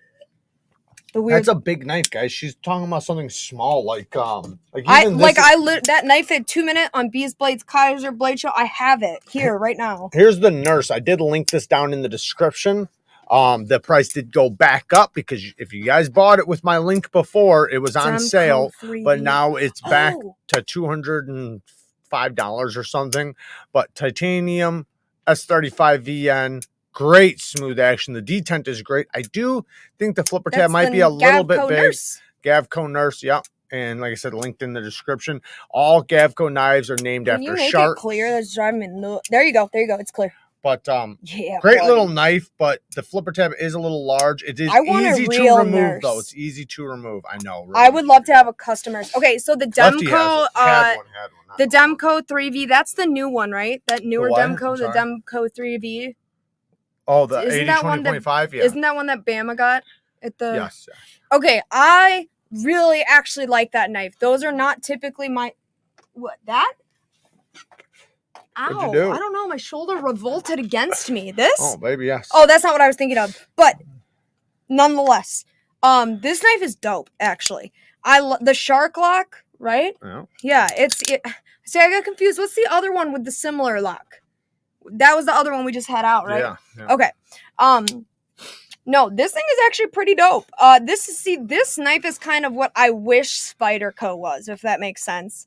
I know it's kind of propagate-y, but whatever. Yeah, it is. It is, though. It is. Like, whenever I see a Spyderco knife and they're, like, little compression lock the first time I saw it and, like, oh, this cool, unique lock, I wanted it to be something like this. Well, they're not on bearings. So. I know. But they're very smooth. Like, I didn't say Spyderco is it. I said it's what I wish Spyderco was. That's weird to me. Makes sense to me. I wish Spyderco is dope. I don't like Spyderco as much as I like this, but it reminds me of a Spyderco look. That doesn't come with that blade, though. That's a reblade. You're taking my statement in a weird way. Okay. I'm saying I wish Spyderco made things like this. That's what I'm saying. Okay. Like what, though? Like with more interesting locks that are more functional. Compression locks are non-functional for left-handed people. But that's their lock. Oh, they are when you get a CME? They are when you get a CME. But what you have to understand is there was a long period of time where we never had a Spyderco life. That's true. And so for a knife, I said life. So for a long time, I had time to think about what's it going to be like? Is it going to be like this? Is it going to be like that? And then when I got it, I was like, oh, but if it was this, I would have been like, hell yeah. The lock is super functional. Spidey flick, easy. I don't even think I've tried a thumb flick on this knife. I'm sure, easy. You know what I mean? And the only thing I will say is, no, actually the grind is fine. Very, very thin grind. That's a reblade. I thought I was gonna say, I thought these were thicker. Transparent knives. Okay, that's so why I said that's not the blade. They come thick. Yes. Okay, yeah, I was gonna say I thought these had thicker blades, but apparently you just sent it over to Transparent Knives and you're good. No, you have to get on his books. It's difficult. I'm just saying you have to get on his books. Get it reground, I guess.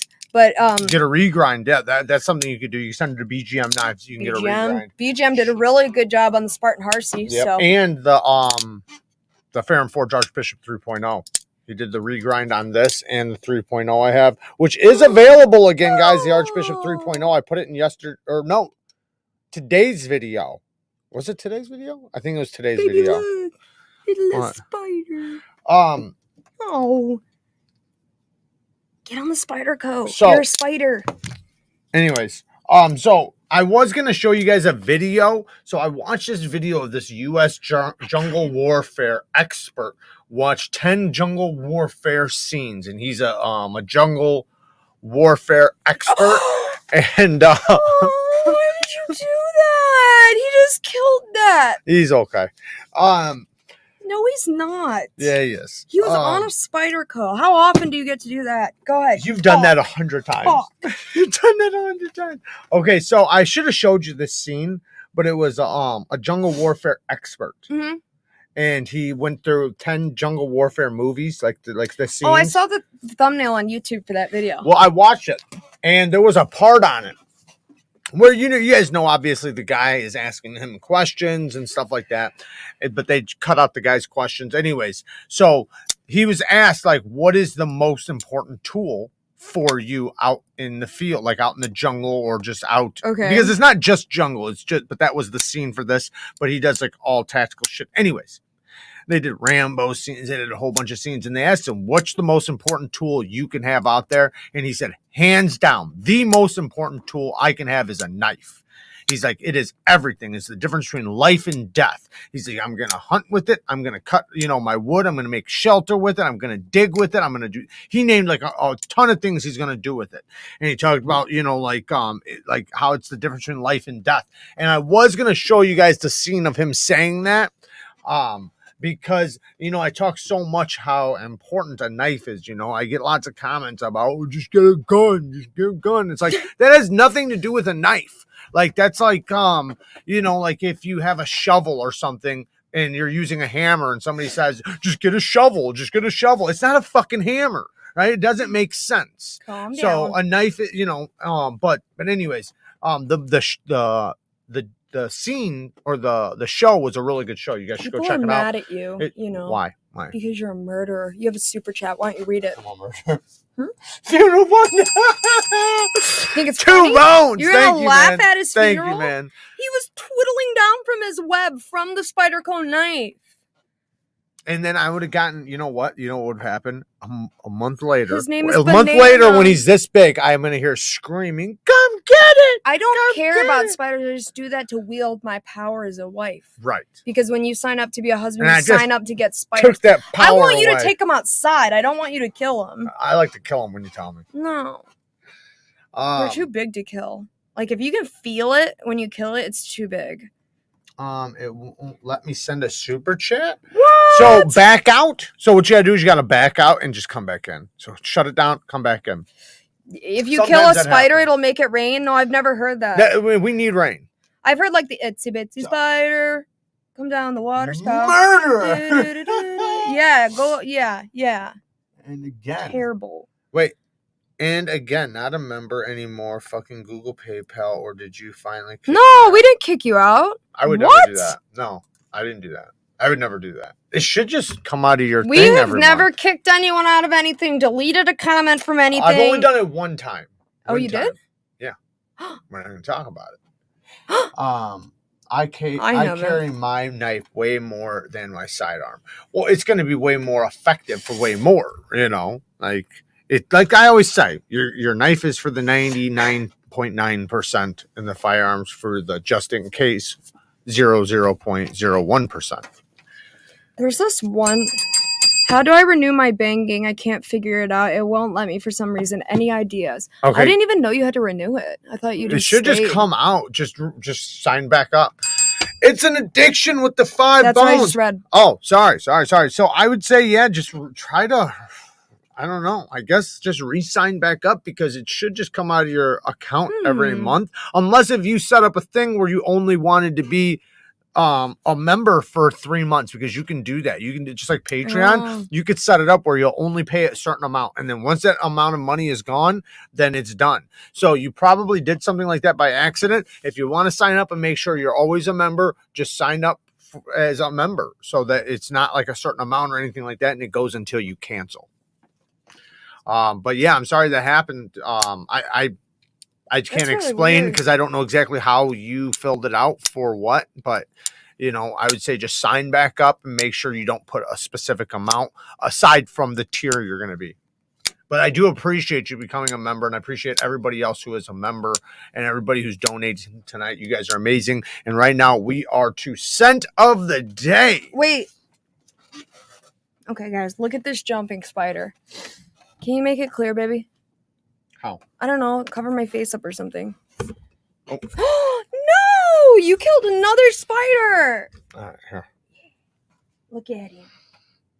He's so cute! Some people keep him as pets. Jumping spiders are like the coolest looking They are. spiders. Some people keep them as pets. If they weren't so tiny, I wish they made. I wish God made jumping spiders the size of tarantulas. Those would be badass. There is a jumping spider that's like about the size of like a nickel dime. I think it's like, yeah, probably. More like a dime. And like that's a big one. And it's a big one, and they're so intelligent. Yeah, they are. Like it's insane. It's like they know what's going on. It's crazy. I bought a honey badger large claw. Kyle. Where'd it go? Large claw serrated. Nice. Oh, nice. You lost your jumping spider. Yeah, I'd be so scared to handle it. Like I would kill it on accident because it's so squishable. Yeah, you have to get one of those little plastic containers. Can I challenge you to make a video? Depends. I want you to make a video called "How to Sharpen a Knife Without a Sharpener." Okay. Think on that. Okay. You should do that. I'm supporting this channel to the max. Knife sharpening, steel reviews, and honest, practical breakdowns at absent corporate intensive. Thank you, Joe. Man, that means a lot, man. Thank you so much. I do appreciate it so much. John Evans with the 5 bones. Smells like a winner. Thank you, man. I appreciate it. Shout out to John Evans. We did meet up at Blade Show. It was great shaking his hand. Hopefully next year we can hang out for longer. Bedbugs with the 5 bones. I'm Kara, doing it right now. respond to my Insta DM so I can make butters. Oh, you, okay. So let me get to the scent of the day after. Can you deal with that after? Are you doing scent of the day and story right now? Because it's 9. Well, we'll do story afterwards. I got a couple things I want to get through. Do your schmidt. But I need you. I'm here. Okay, so I'm going to do 2 scents of the day, okay? Because the first one is a little niche, okay? And I'm going to explain it. So we have 2 scents of the day. So Armani Code. So it is, and I say niche because it's not something you can wear every day, all right? It's not an everyday scent. It is more for, I would say, fall and winter is where it's going to shine the most. But date nights, maybe date night if you're going to go out, something like that. It's really creamy. It has a powdery creamy smell, so it almost smells something like a really creamy coffee in a way. It is not a sweet smell, or I guess you could call it sweet if you like, sweet cream, but it's not like a cologne-y smell. It literally smells like cream. It's very, very creamy. I'm going to spray it on myself. She's going to say what she thinks. She's already smelt this stuff before, but I've smelled so much. I don't know what's what though. But this one, like I said, it's almost like a coffee creamer kind of scent. Very powdery, very creamy, and it is sweet. So this would be in the edible type of smells where like you or a female will think it's an edible, like it smells edible. Yeah. Smells good. I think it does almost smell caramel like. It's definitely not summer though. No, it makes me think of winter. Nighttime Makes me think of a guy wearing a sweater. Yes. That's why I say, I think fall and winter is the best time for it. But if it's going to be nighttime and you're going out on a date, it'll be great, especially if you're going to be nice and close to your partner or the person that you're with. Even like if you're going to watch a movie, if you're going to have Netflix and chill, great one. Because they're going to be nice and close to you, and it's going to be an edible scent. It will never be to where it's like. I definitely would say don't overspray this one though, because the it's forward powerful, scent is a little. Well, I like the way it smells when it sits on your skin for 10 seconds. So if you overdo it, you might. Well, by the time you get to where you're going, it's not gonna. You can overspray it, because by the time you get where you're going, it's going to be dead down or dying down, and it has a woodsy smell too. But that's an undertone. So what you're going to smell is creamy vanilla. I linked this at the top of the description down there. Now, I wanted to give you guys an option for an everyday one. Now, this is one you can wear every day. I think this will go okay in the winter, but it is more of a summer, springtime smell.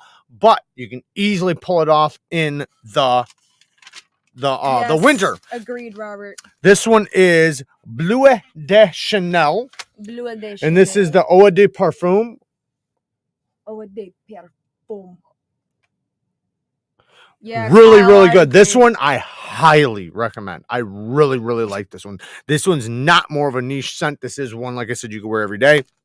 Alex is just a troll. Don't worry. Okay, But- so it's got a fresh citrus, ambery, cedar, woody notes, tonka bean, vanilla, and New Caledonian sandalwood. So New Caledonian sandalwood is a plant that, so it's an expensive wood in the world that retains their fragrance for decades. Then that's why it's very expensive.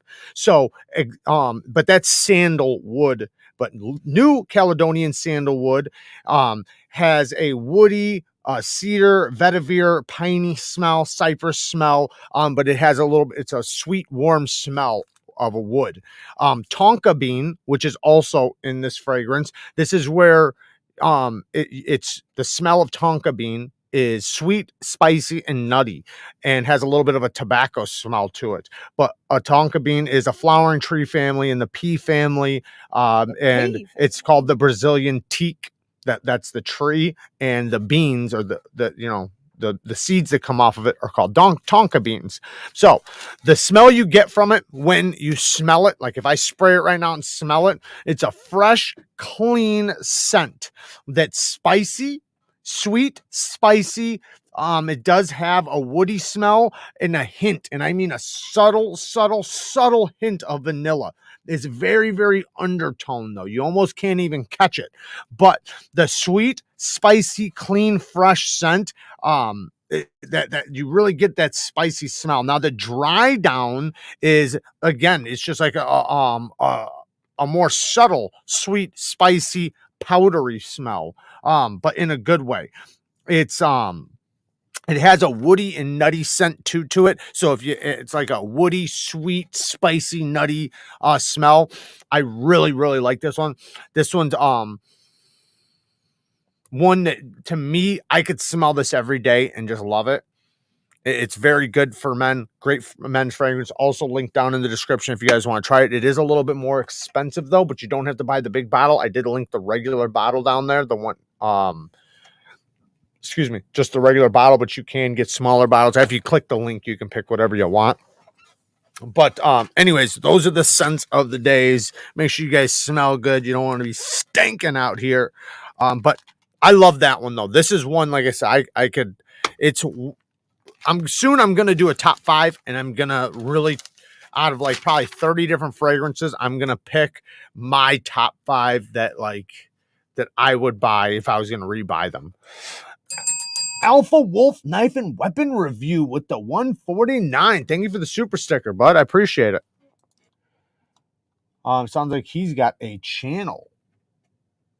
His thumbnail almost looks like Jack Wolf Knives. Does anyone else enjoy the smell of gasoline? I think everybody enjoys the smell of gasoline. It's just you only got so long to smell it. Cue Ball's out of here. All right, Cue Ball, take it easy, brother. Thank you for joining us tonight. He was just here for a second. Hey, you moved the mic away from me again. No, I just moved it out of my face so I can show them. I want to be close. Anytime, man. Thank you, man. I appreciate it. Jet fuel. I'm stinking out here indeed. Well, you should hit my link then. You should hit my link. That's okay, Cue Ball. At the my bud got his first rolling. Nice. Congrats to him. Sweetheart. Yes, baby. Go Can ahead. I ask you a question? Yeah. What was your hands down, top notch, most favorite knife that you did see at Blade Show that you actually got to see and handle out of all the ones? I know what mine is. We didn't handle a lot. I know, that's why it shouldn't be a hard choice. Mine, while he's thinking, was the which we already talked about, so I'm not going to talk about it a bunch, but the Jean-Pierre Martin. I really liked that new Wii knife that's coming. I really like Which that. one? That one with the copper. Oh yeah, I really like that one. Yeah, keep an eye on Wii, you guys. They have some good heat coming. They got some heat stuff that's coming out. But another one, I did wind up getting it, and I have handled it before. We but didn't the go to titanium Todd version Bag. of the Freeman, I was happy to get that. One thing you'll learn about me is that I don't really like Todd Bag knives, and I've gotten flamed for it, but I just don't like the designs. I just don't. It's not anything against it. It's just they have a lot of flair to them, and it's not my style of flair, if that makes sense. It's I don't know. What is your take on this Civivi Conspirator? What about it? What's your take on it? There's so many Civivi knives with the same freaking name. Which one is that? It's a button lock. It's it's in there. Yes. It's a button lock. I like it. It's good. Yeah, it is good. It's hilarious because I don't know spear point blade. If you guys noticed, but I like it a lot. It has been like in the community where recommend it too. There was a long time in the community where we were constantly recommending button locks to the companies, and we were like, we want button locks. Why don't they do more button locks? Like everyone likes them. And I noticed this year it takes them a year. It is button lock central all of a sudden. Anytime you recommend something to a company, remember they already have the year planned. Yeah. So they have to get through that year. When you start recommending stuff, they're like, okay. They start it the next year. They're always going to be a year behind, so you can't blame them. Unless if they are a brand new OEM and they're just starting new projects like Migron. Migron is a company that can kind of start new things, but something innovative like a button lock, they have to get it right. They can't just make their first design and give it to you. They have to make the first design, try it out, make sure it's reliable, make sure it works and all that stuff. And then over time, they'll figure out their tweaks and everything, and then they'll bring it to the market. Tzidikim asks, Jerad, do you know of any cologne that smells like the smell after it rains? That's the best smell. Fun fact, that smell that you smell when either right before or right after it rains is actually the smell of the ozone layer of the earth. There's some process that happens when it rains where it allows you to actually smell the ozone layer. I did have peach cobbler while I was in Georgia. Yes, I did. I did have some Georgia peaches. Button locks are so good for left-handed people. That's why I like them. I like them, period. The only thing I don't like is I want them to be reliable over time. I want the springs to be strong. That's why I don't mind a hint of lock stick. Like this one, I had a little tiny blade rock starting, and now it's went away because now I'm getting stick again because the button has pushed itself back into a position of strong lockup. That's what I want. If I do wind up starting to get a little bit of rock, I want it to go away pretty quickly after I flick it a few more times. And that's how a reliable button lock should be. But a lot of button locks wind up getting blade rock, and then they never go away and just gets worse and worse and worse and worse. Now, yes, it's easy to fix. You can stretch your spring. You can replace your spring. But they need to get the lock face geometry right, and that's where ProTech is really good, and a lot of other companies. Civivi starting to do really good. Kirk Emerson with another. You should do that. 5 bones. Any chance of a vid on tear down and maintenance of an OTF? Probably not. Why? Because okay. I mean, I do have one that I could do it on. Sorry, Kirk, but I'm sure there's a video out there on one. I'm not the OTF guy. I'm not an OTF expert. I have a few or a couple, but I'm not like the guy, there is guys out there in the community, and I'm not going to lie to you and make it seem like my expertise isn't where it is, and it's not in OTFs. Do you actually know of a cologne that smells like the ozone layer? A cologne? Yeah. Oh. No, like that smells like after it rains. There's a lot of colognes that claim to be that like cool water and things like that, but they don't actually smell like cool water's probably but it doesn't actually smell like the ozone layer. No, but it has a nice minty, aqua. It has a watery, minty, piney smell. Lightning splits oxygen and nitrogen atoms and is carried by the wind. I do have one. That makes total sense. I do have one actually. What? And it's the most expensive cologne you can buy. What? It's called I had it right over here. It smells like the ozone layer? It's called Creed Aventis. It's like $350 to $400 for a bottle of it, but it literally is not sweet. It is not anything. It smells like wood. It smells literally like wood.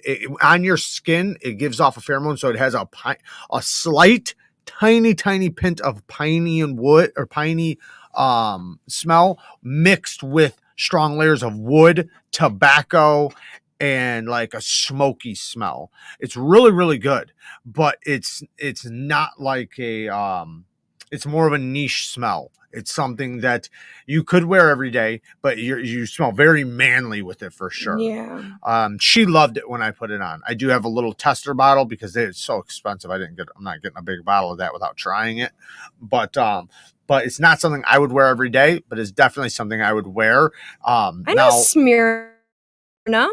That's where we're staying. Sorry. What? Luke Cole said he was from Georgia, and he said born in Smyrna, and I've been freaking all over Smyrna looking at stupid Airbnb. So in Atlanta. I know all about freaking Smyrna and what's the other one, Marinette and Cumberland, and that's because that's where Blade Show is. So Smyrna's like right where Blade Show is. Vining. Sorry, I'm an expert now. Go ahead. I've had a lot of $500 trucks myself, and I've said that plenty of times that most people are not going to spend more than it costs to replace their transmission on a knife or a cologne or whatever. But that's why I recommend a lot of other stuff that's a lot more affordable. So I try to give you many options, but there is a lot of people out there that are not in that tight of a budget, and they do want something better, and they do want recommended stuff better. And like I always say, you don't have to spend that much. Like that $300, $450 bottle of cologne, you don't have to buy that. You can buy a test sample. That's for what a few I did dollars. for mine. So, because I like the Victoria's Secret ones, and the bottles are like $80. So I just buy the little roller ball ones. But obviously, you got to budget the way, however you can. And, old Greg. But that's like the same breath. Somebody that's driving a different car would say my socks cost that much. So it goes both ways. Do you There's remember? Two different types of people. What? Go ahead. No, what? Do you remember, or does anyone remember those videos like back when YouTube was like in its early days, and they were called Old Greg, and the guy was like, "I'm Old Greg." No. You don't remember those? Does anyone remember Old Greg? What was it on? YouTube, but like when YouTube was like new, it like not new, but like it was young. YouTube was young, and it was like this creepy guy. It was like a funny thing though, but he was like, "I'm Old Greg," and he would like pop up and like it was like creepy. No, I do not. Oh, come on, somebody knows why Old did Greg. You bring that up? Because someone commented Old Greg, but Old Greg, I don't know if. Oh man, yes, I knew somebody would know. He's Old Greg. You. No, he's not. Yeah, he is. No, but he's not. I remember Old Greg, Kara. I had a roommate in college who spammed that all the time. Josh has got a mangina. But yeah, there's nothing wrong with having a $500 car. I've had a ton of them. That's what he said. I can't tell you. I got a mangina. That's what he would say. Sorry. I've literally probably had 20, probably even more than that, $500 cars. So. Oh my God. Was he from a TV show?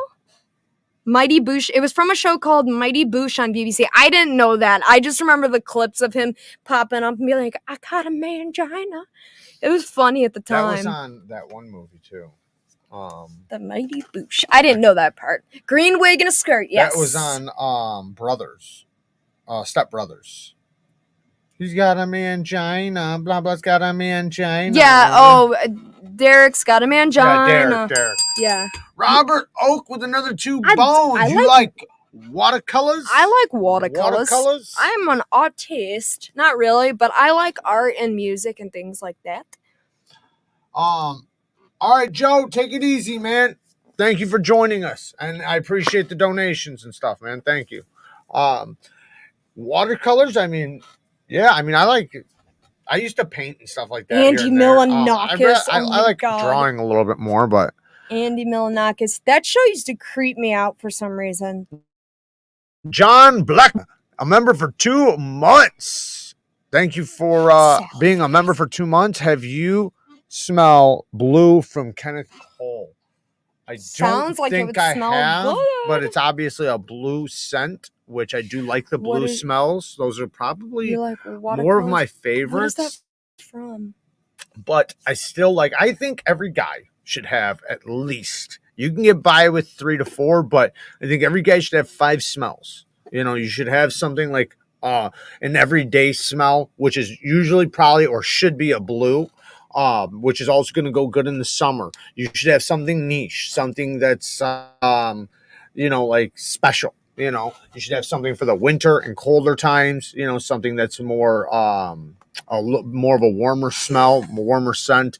I think you should have something spicy too, something that's you can even get a mixture too, a sweet and a spicy mixed together. Those are my favorites. But I think you should have, like, you know, so that you don't wind up smelling the exact same always. You know, it makes you more, not mysterious, but it does make you more, it makes you stand out a little bit more, you know, when you can smell different from day to day or from month to month. You know, you might smell like one smell for a month and next month you drop something else. Or maybe if you're with somebody all day, then you're going out like for a date night, you can, you know, take a shower and put on something else. You're not going to smell the exact same, but it does make you more attractive. What? Brent Irwin says, smell blue. Isn't that synesthesia? Synesthesia is actually I'm gonna explain.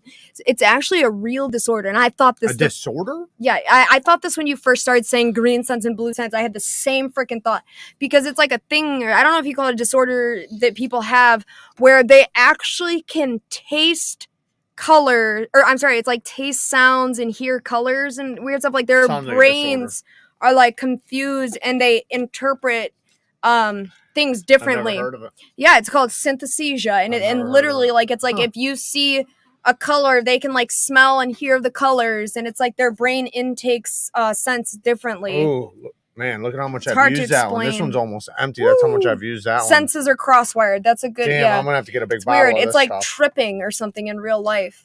I'm definitely gonna buy a new bottle of this stuff. I like this. Stuff. Are you doing your story?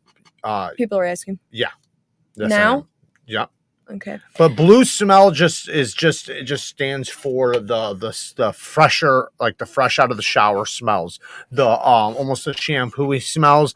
Now they don't smell like shampoo, but like the deodorant type smells, the really fresh, clean smells. But they obviously are a cologne, so they have different spices, different hints, different woodsy smells, leathery smells, tobacco smells mixed with them.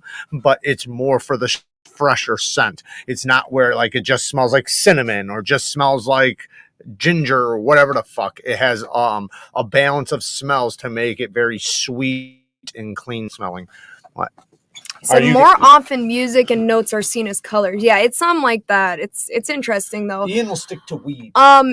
If you need more cologne more than anybody. If you're telling your story, I'm gonna go play a game or 8. Thank you for joining us. I always enjoy being here. You guys are awesome.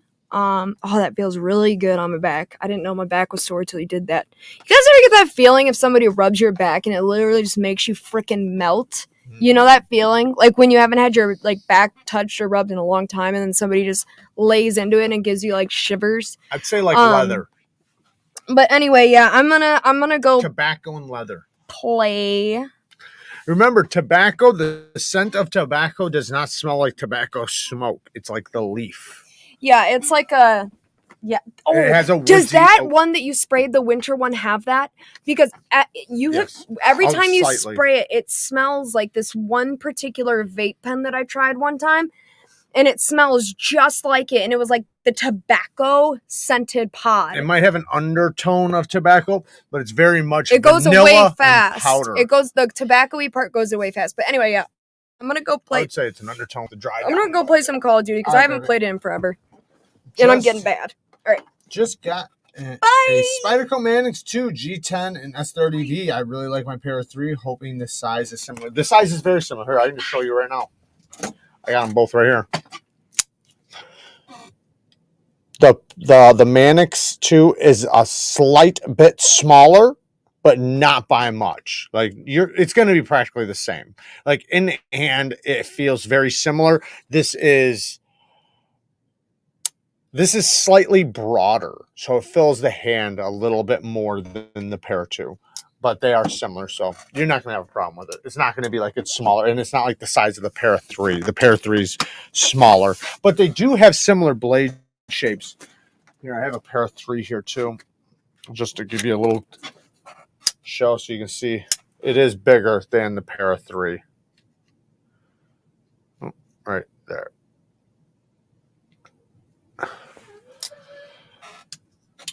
Oh, I got to put my my CME on my other one, the one I got from Knife Sergeant with crew wear, because I got a CME that's going to go on this one.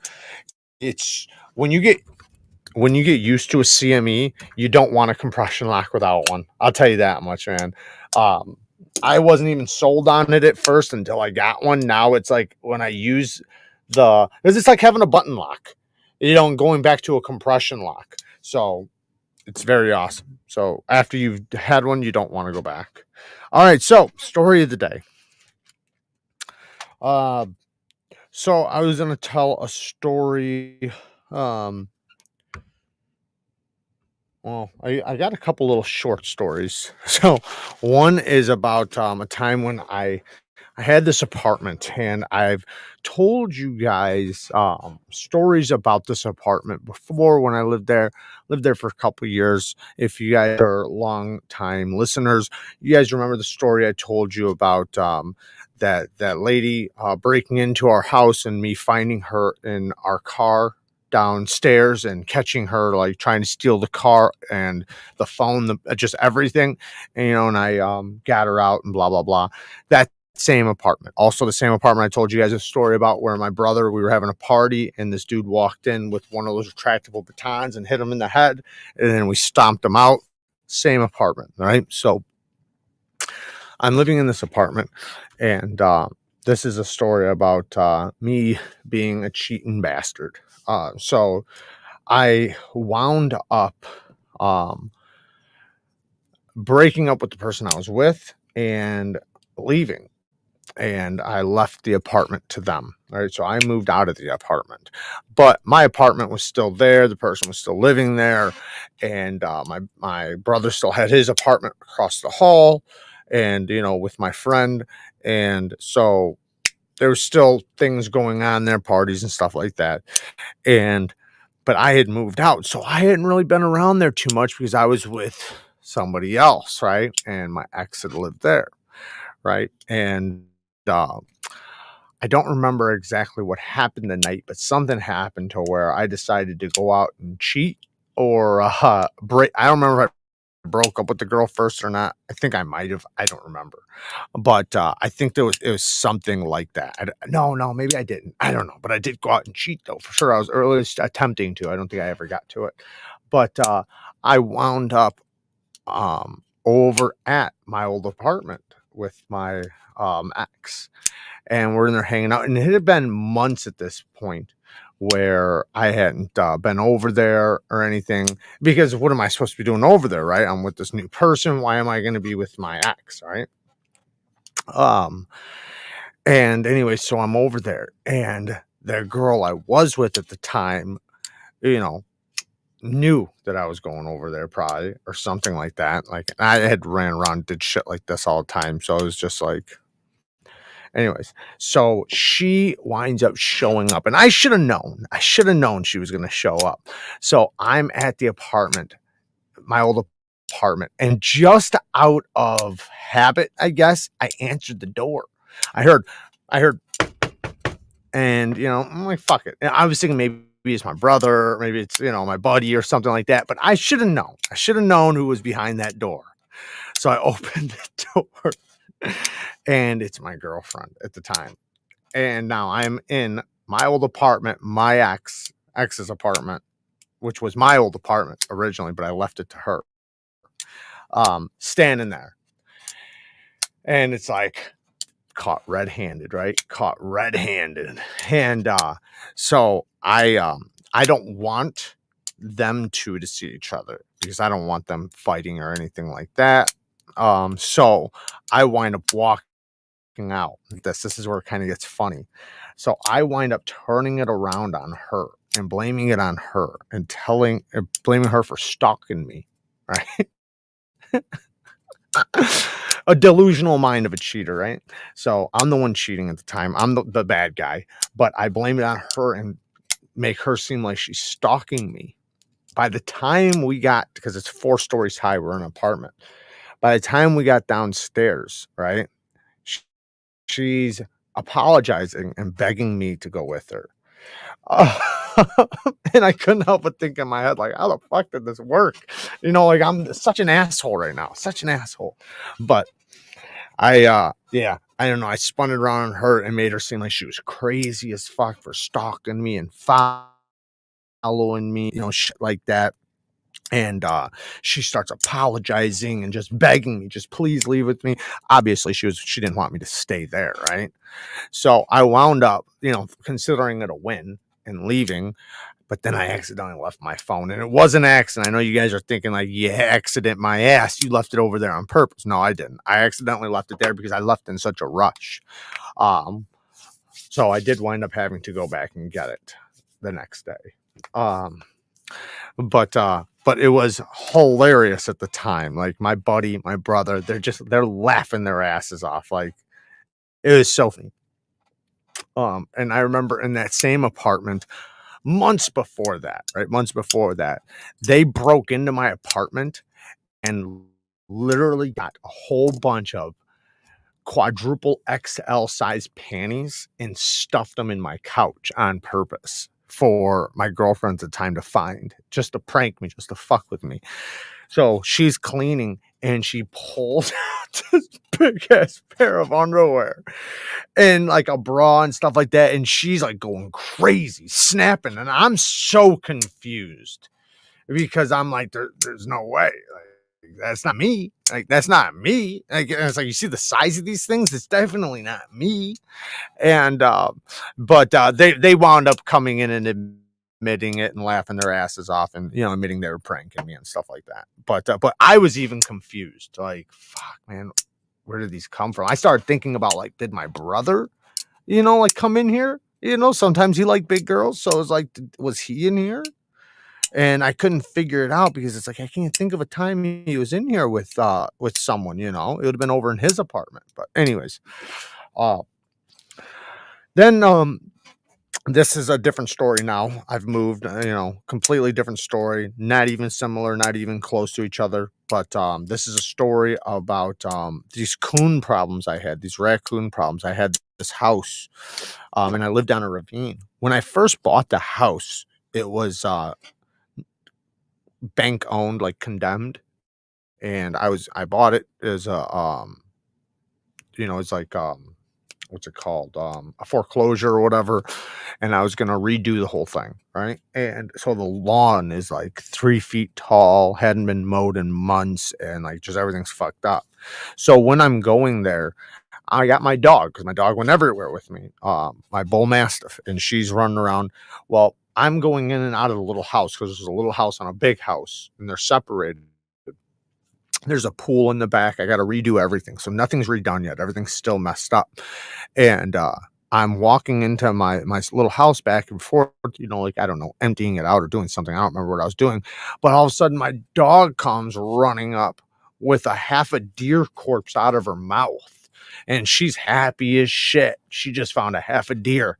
And I'm like, oh, you know, I can see the spinal cord and stuff, you know, and I got gloves and stuff on. So I grab it and I tell her, no, you know, get rid, you know, leave it alone. I throw it in the ravine. 2-3 minutes later, she comes back with the other half.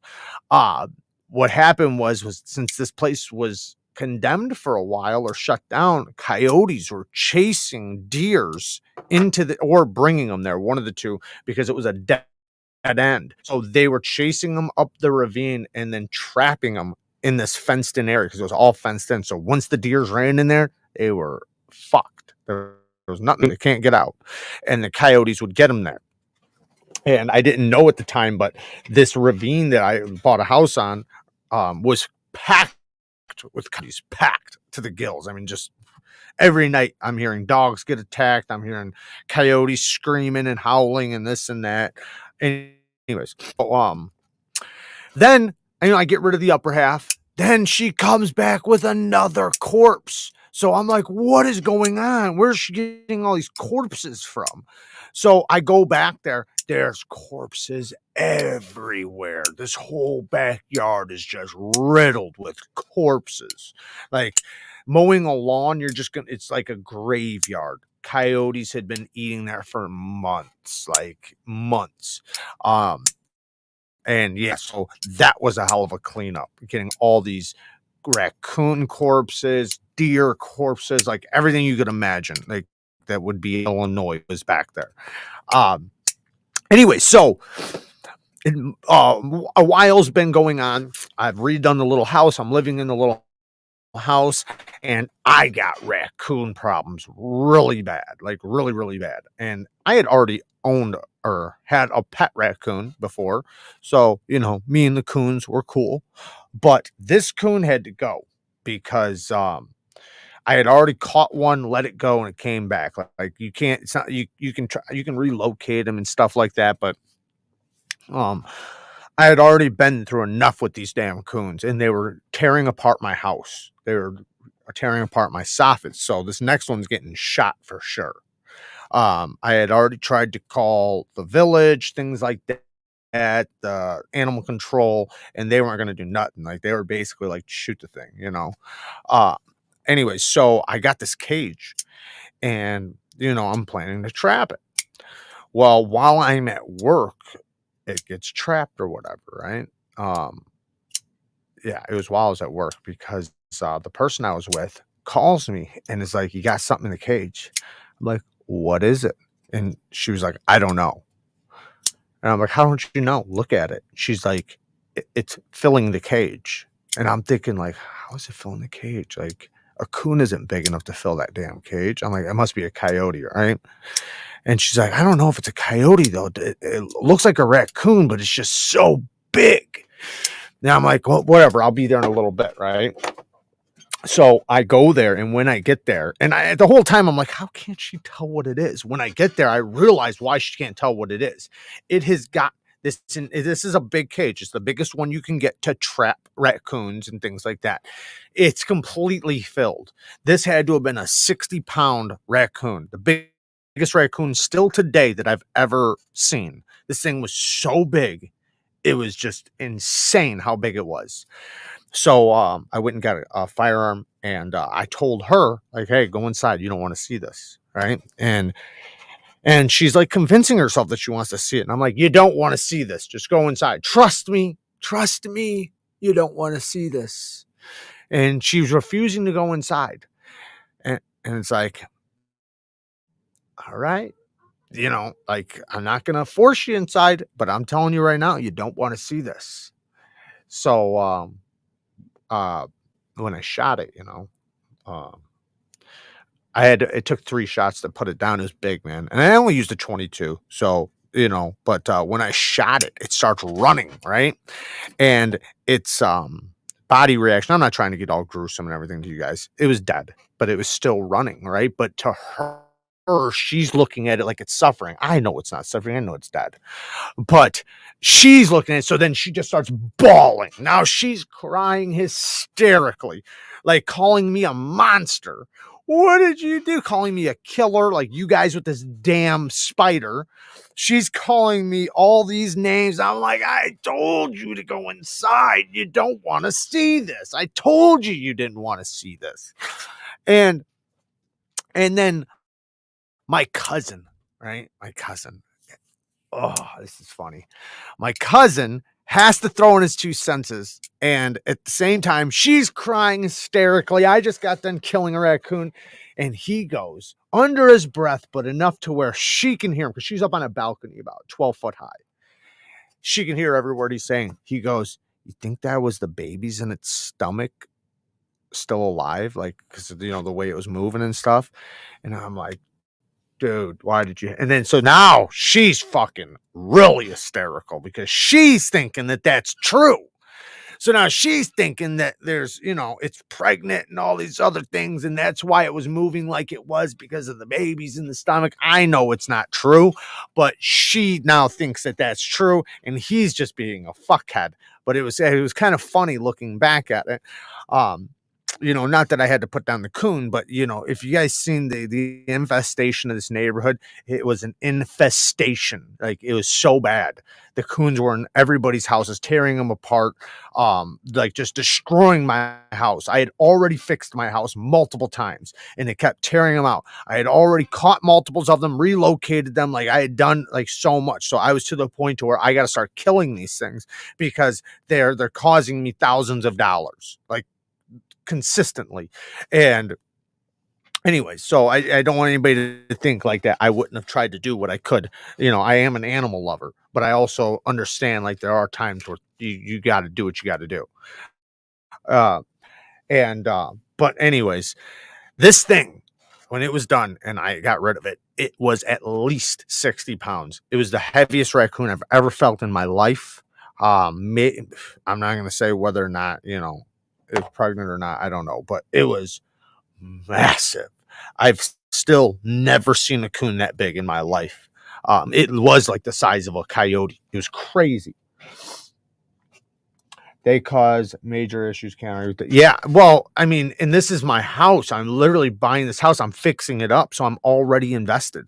Like I've already invested everything I have into this place, and now every week it's tearing apart the thing I just fixed, trying to break into my house. Put it this way: when I check this out, you guys want to hear some crazy shit? These things were so bad, they had owned the little house. When I got there, I had to tear down all the drywall, all the flooring, because they lived in the house. In the little house. So I had a big house and a little house. They had broken into the little house and owned it. The corner was so pissed on that the ammonia smell was so bad when you walk in, like it was like getting punched in the face with ammonia. I had to tear down all the drywall, all the flooring, every bit of it. I had to tear everything out of there because of these coons already. So these coons were already an issue when I bought the place. Then I moved into my big house, right? Now I'd gotten rid of the coon issues. There was no more coon issues for a long time. They wind up coming back. They get into the roof. Now they're in the roof and they're trying to break into the house. They wind up finding holes and like breaking into the house because I'm not living in the house. I'm living in my big house. So this is an in-law house. So I'm not in there every day. I'm using it for storage and stuff. I had used it for other stuff, but anyways, at this time I was using it for storage. They start fucking breaking in there again. So yeah, it did get to the point where I got to put these things down. And yeah, I came in one day and there's a big hole in my ceiling. I'm like, what is going on? Then all of a sudden I can hear them. They're all in the roof. I'm like, these motherfuckers. But yeah, raccoons are a major problem when let go. Yeah, and you can relocate them and send them off so many times, but a lot of times they know the area very well, and you have to take them very far to relocate them, and it becomes a huge hassle. You spend days trying to catch them, it just winds up becoming ridiculous. And when it's an infestation, it gets really bad. So it's like you wind up getting to the point to where it's just like put them out, just get them out. I'm sick of this. I've spent entirely way too much money. I don't need them destroying my every bit of work that I've done. I usually put traps with wet cat food in there. They are getting in and usually catch them in 1 to 3 days. Yeah, I use what's like the best? Kentucky Fried Chicken. They love fried chicken. For some reason, that smell just gets them going. You can catch them like that with Kentucky Fried Chicken. They can smell it from a mile away, and yeah, they love it. Light off a firearm in the house. That's no joke. Started shooting holes in the ceiling. Bow, bow, bow. I did that one outside though. I got rid of them outside. I didn't do it in the house, but it was outside. It was close to the house, but catching them is a lot harder than just killing them. They could have rabies too. Facts, for sure. Most likely, to some extent, they are diseased. To some extent, maybe not rabies, because especially in the area I'm in, it's very rare to see rabies. But it's still possible, right? You don't want to take a chance, but yeah, just when they're as bad as they were there, like there's only one thing to do. But I had a pet raccoon before, guys. Like literally, I loved the thing. I had a pet raccoon. I've rescued many of them. Like so, like if I have the option to not put one out, I'm not going to. I'm gonna relocate it. I'm gonna wind up treating it like a dog. But in this case, it's not. Like I used to have this mouse problem, and actually, I can tell a story about hunting rats too, but I used to have this mouse problem in one of my older properties when I lived up in Kenosha for like a year and a half. And I would open my garage door and let my dog run out there. She'd run out there and chew them all up. Just chew them all up. It was hilarious. But no, back in the day, right, Breeze, lived on a farm, and we had this dog, Max. And this is where I started learning how to hunt. I hunted rats. So we had this barn with a horse and things like that. And up in the loft was hay and straw, right? And rats I'm talking about big rats, big fucking rats were all over the place. And I was allowed to hunt them. So I'd have my gun running around shooting them. And I had this dog that was running around chewing them up, rat baiting. So we'd sneak in there, right? Because if you got in there and you opened it up fast enough, the door, you'd see them all start running.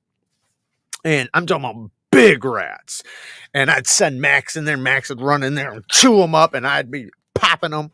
But yeah, that's probably not the first thing I hunted, but one of the first things were rats.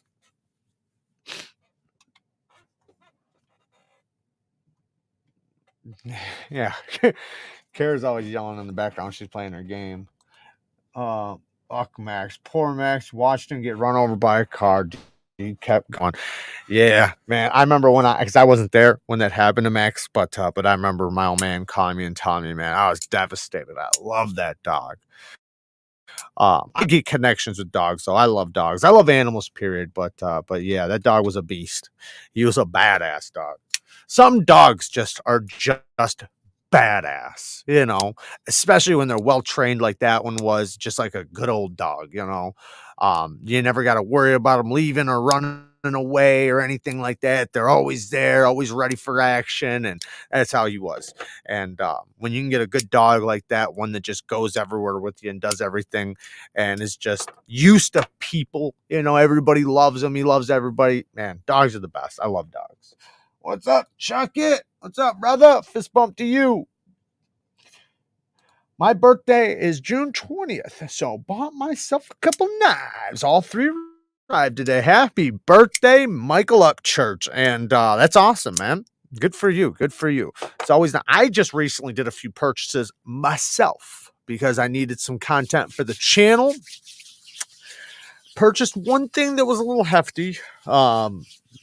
I don't know how long I'll keep it or anything like that. Hopefully it does well on the channel. It's a 50-50 shot.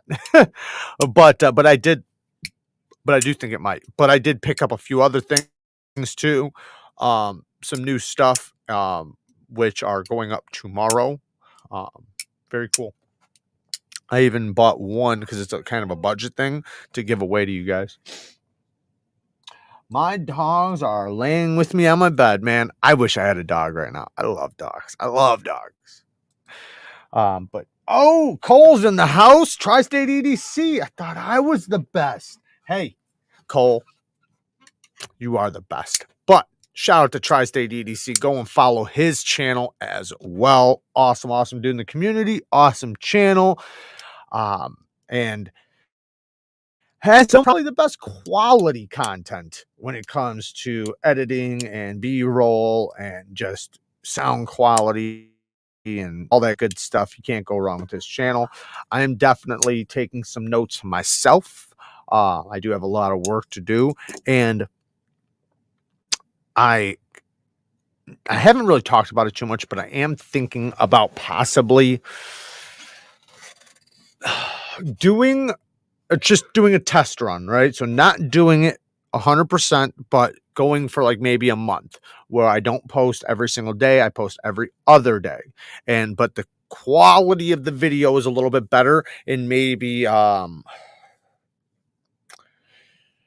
don't know how to explain it. Like say if I do a sharpening video where the details, the angles, and the quality is really good. So you can't be mistaken about what I'm trying to relay.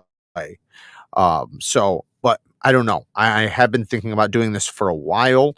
we'll see. I might try it out for even just a couple weeks and see how it does. But I know with anything in this community, you have to do it for a while to see results. So it's not like you can just do something once or twice or even 10 times and get results. You have to do it for a while. But since my channel is as big as it is right now, I think it might work at this point. So I think right now is a good time to do it if I'm going to do it. You'd personally like that? Awesome. Well, I'm glad to hear that because I do. Okay, so I need people to understand that I do every day, twice a day for a reason, because I know not everybody's going to watch everything, right? So I try to cover everybody's likes. Some people like sharpening stuff. Some people like budget knives. Some people like premium knives. Some people like customs. Some people like the more in-depth reviews. Some people like the fast stuff. So I try to give everybody what they want. I know not everybody's going to watch everything. So like the guys who like the full reviews might not watch the fast fives. The guys who like the fast fives might not like the full reviews. You know, some people only like the first impression, give a shit about the full review. So, you know, that way you can watch what you like and you don't watch the other stuff. I do appreciate the people that just watch everything because that does give you a little bit of an upper hand, usually because there's details sometimes in videos to where if you didn't watch, you're not going to know something's coming up. And I try to teach things in videos too. I try to do that, you know, when I can, especially in full reviews. Not in every full review, but if I work on a knife or I did something to a knife, I show you how I did it and what I did and where I got the thing or whatever. I try to do that too, because I like to think that you get information from my videos that benefits you to where you can learn something when it comes to the more in-depth videos. Obviously not the fast fives. The fast fives are just for, or even the fast sevens or whatever. That is just giving you, showing you something, giving you an option to buy it, and that's it. You know, basically telling you whether or not it's good, telling you if I've had an issue with it, because sometimes I'm showing you that I had a problem with it. Like I'm not liking this. So now, you know, like if you were thinking about buying this, you might not want to after you see my issue with it. So I try to show that. What did Stas say? That's exactly what I am thinking about doing because I'm getting burnt out. I'm thinking about going to 3 times a week. Yeah, I don't think it's a bad idea if you can,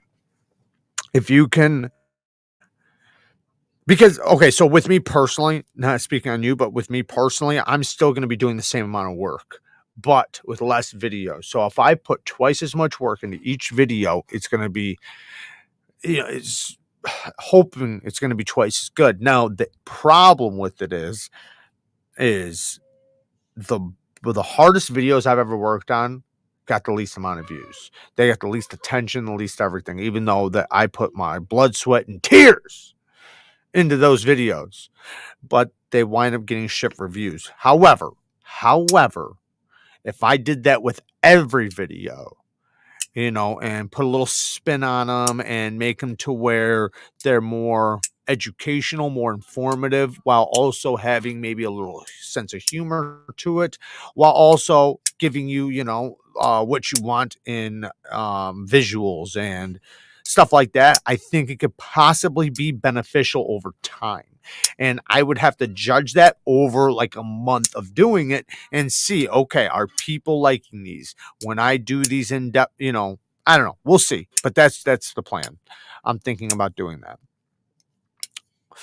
We'll see. We'll see. We'll see.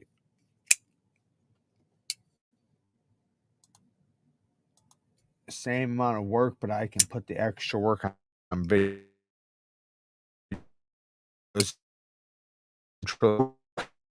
Right.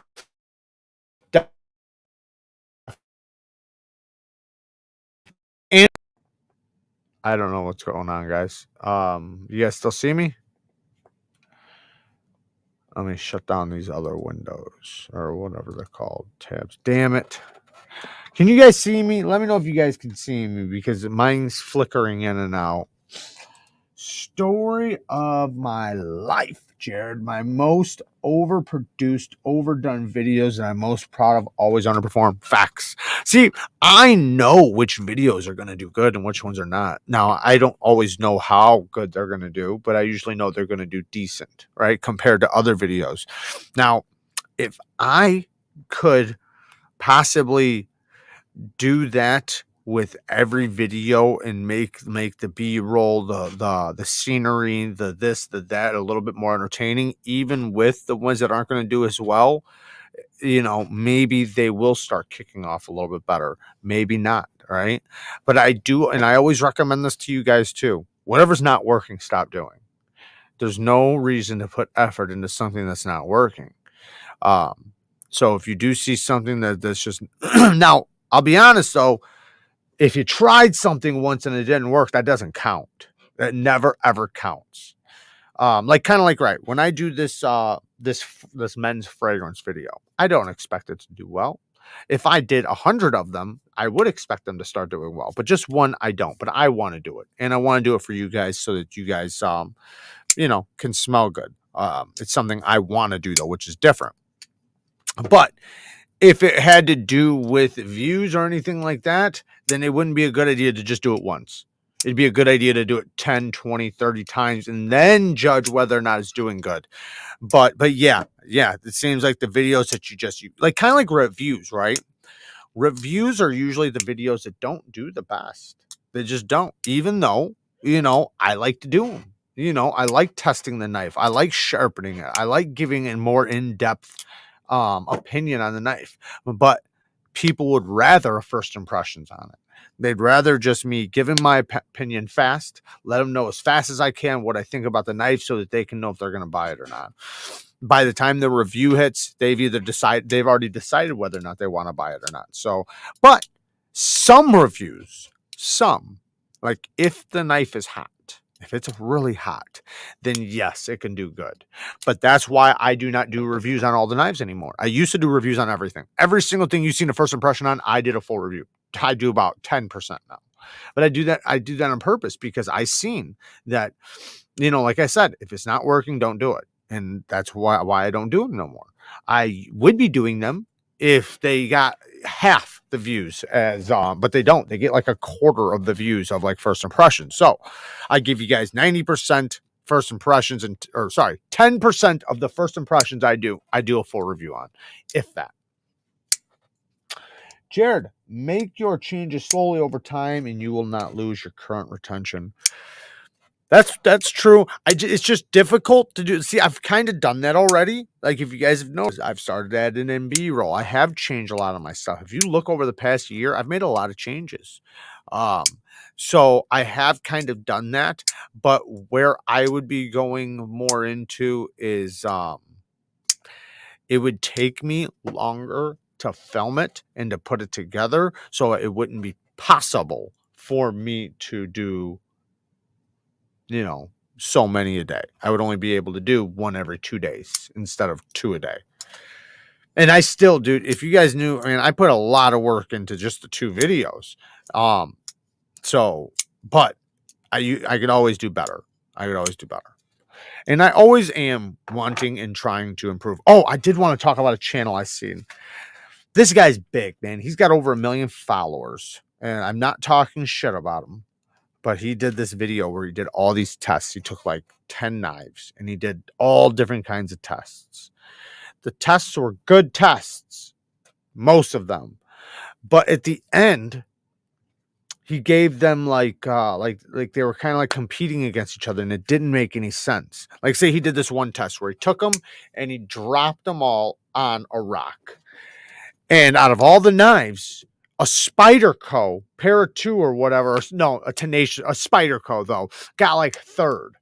That these are like the most likely to break your tip on. And so like at the end of it, he said that, you know, like that out of the knives, you know, like which ones are most likely to break their tip. Like that's a junk test. Like it doesn't make sense. Like you're dropping one knife that's 3 pounds of a knife, you know, onto its tip versus one that's a lot lighter, right? Or the geometry, like an 80-10. Dropping an 80-10 on the tip's not going to be as detrimental as dropping a Civivi Elementum, right? So like these tests didn't make any sense comparing them, right? So like I couldn't help, like I wanted to leave a comment so bad, but I also didn't want to be that guy, you know, that was like ripping on his tests, because I've seen he put a lot of work in his video, a lot of fucking work in his video.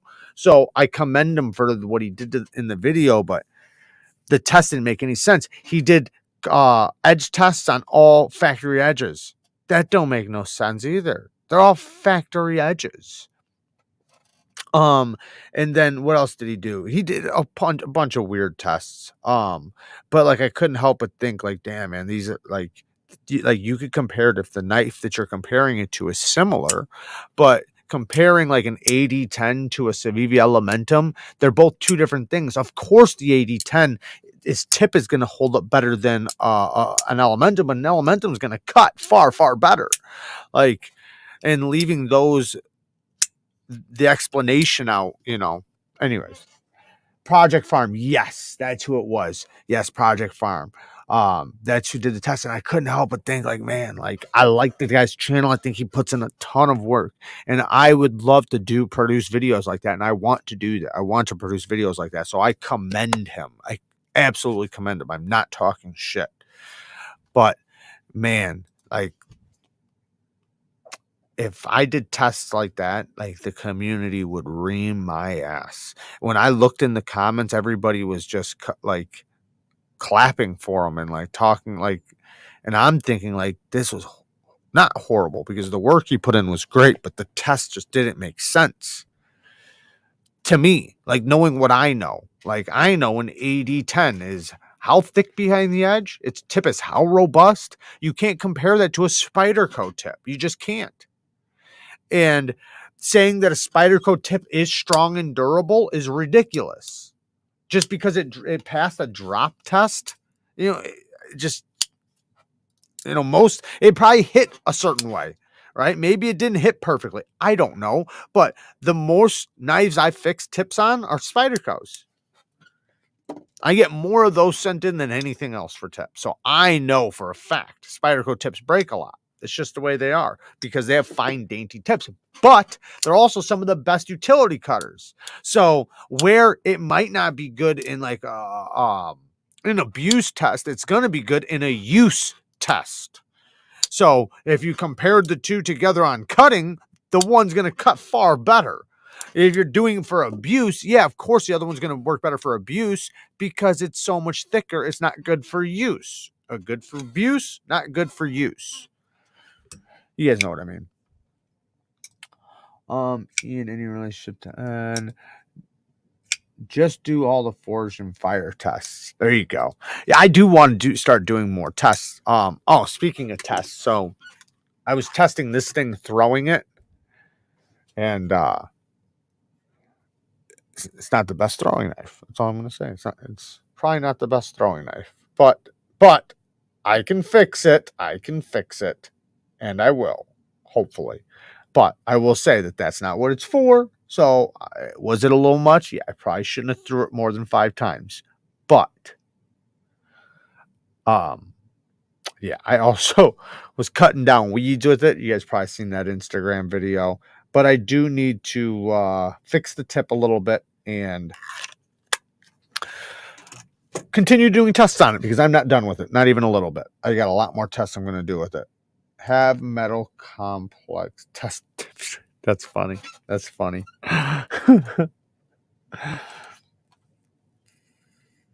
Yes. Yo Jimbo's definitely the most. PM2s are second for sure. Yeah, but they are very, very similar.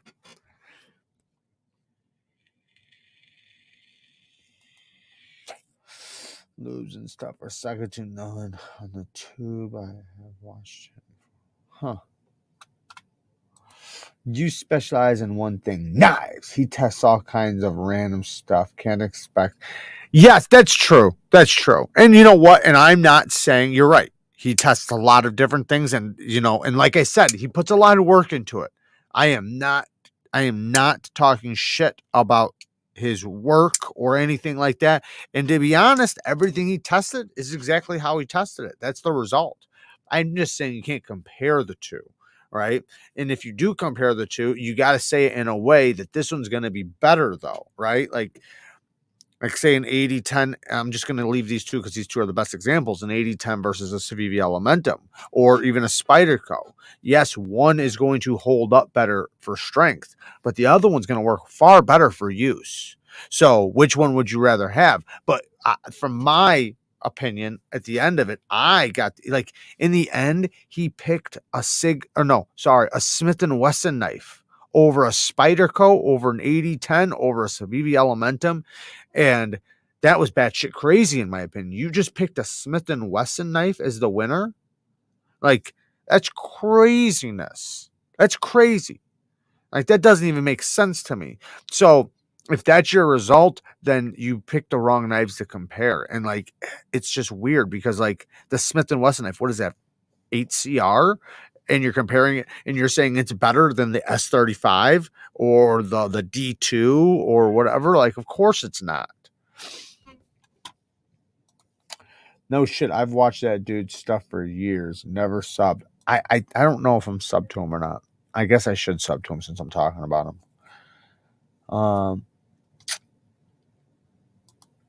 I've had a Yo Jumbo for 3 years, carried it daily for 10 months, no issues. I got a little bit of a chip on mine, but mine's good too. But if you drop it, it's gonna break the tip. If you drop it on anything hard like gravel, tile floor, concrete, it's gonna break the tip. It's gonna fall tip down because it's blade heavy, and so the blade is going to hit, and it's gonna hit the tip. That's just the way it goes. And that's 90% of what happens with the ones that I fix. It's because somebody dropped them.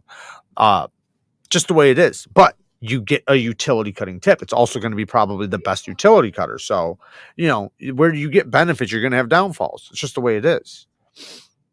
That's why I always say, like, for certain knives, if you want the durability, then get certain types of geometry where you can get it where it has an acute tip, yet with strength on the side of it, like with a swedge, like this. Okay, this is just an example, like something like this, right? You have the spine thickness stretching out to the tip on the sides, but yet it's got the swedge on the top, so it's going to make it more acute for piercing, and it's going to be a nice acute tip without being too fragile, and it's going to be a little tiny bit broader. Even like this is still okay, but this would still be a little bit more dainty, anyways. Or even like this. This is a great example of something that's going to be durable, yet very acute. Nice pokey tip, but it has that nice swedge on the top. It is a little bit broader right here. So if you could only have one of each fixed blade, a fidget knife, and a high-end folder, which 3 would you choose? I'm not the guy to ask that, man. Fixed blades, I'd have to test out more fixed blades, but I would definitely probably pick, I don't know. I'd have to test out more to really know what I would want, but probably like an Essie, because I can always get them replaced if anything happens to them. So an Essie, right? A couple different Essies, or some of the rat knives, maybe not. I don't know. Oh, you know what though? I really, really like what's that guy's name? Oh man. I always forget his name, guys. What's his name? He has a house for a logo, fixed blades, USA. Come on, help me out here. USA made fixed blades.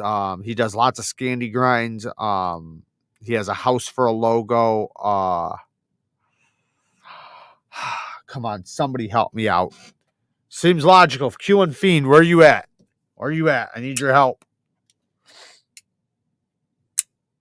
Oh, he has a house for a logo. No. LT Wright. Thank you, EDC Oz. LT Wright. Yes. I'd probably have an LT Wright. That's probably for sure. I'd probably have an SC, and then probably a kukri or something. I don't know, something for the jungle. Something to fucking hack some limbs. Tree limbs. And then, I guess you kind of always want like an EDC fixed blade for like self-defense. So that little claw thing I tried the other week was really cool. But for folders, if it was only going to be a couple, I'd definitely have to have something USA made for sure. But probably a Spyderco, man, because if it's my only one, like if it's like a collectible or something like that, I don't know. I really don't. I would love to see something like this with a nice thin hollow grind, but I don't have that. My Slim Midi is really cool, but I do have complaints with that as well. This is a great fidget knife and razor. Magna Cut at 64.5 HRC. I love this thing. But it's too tough for me. Too tough for me, man. I can't never pick just one.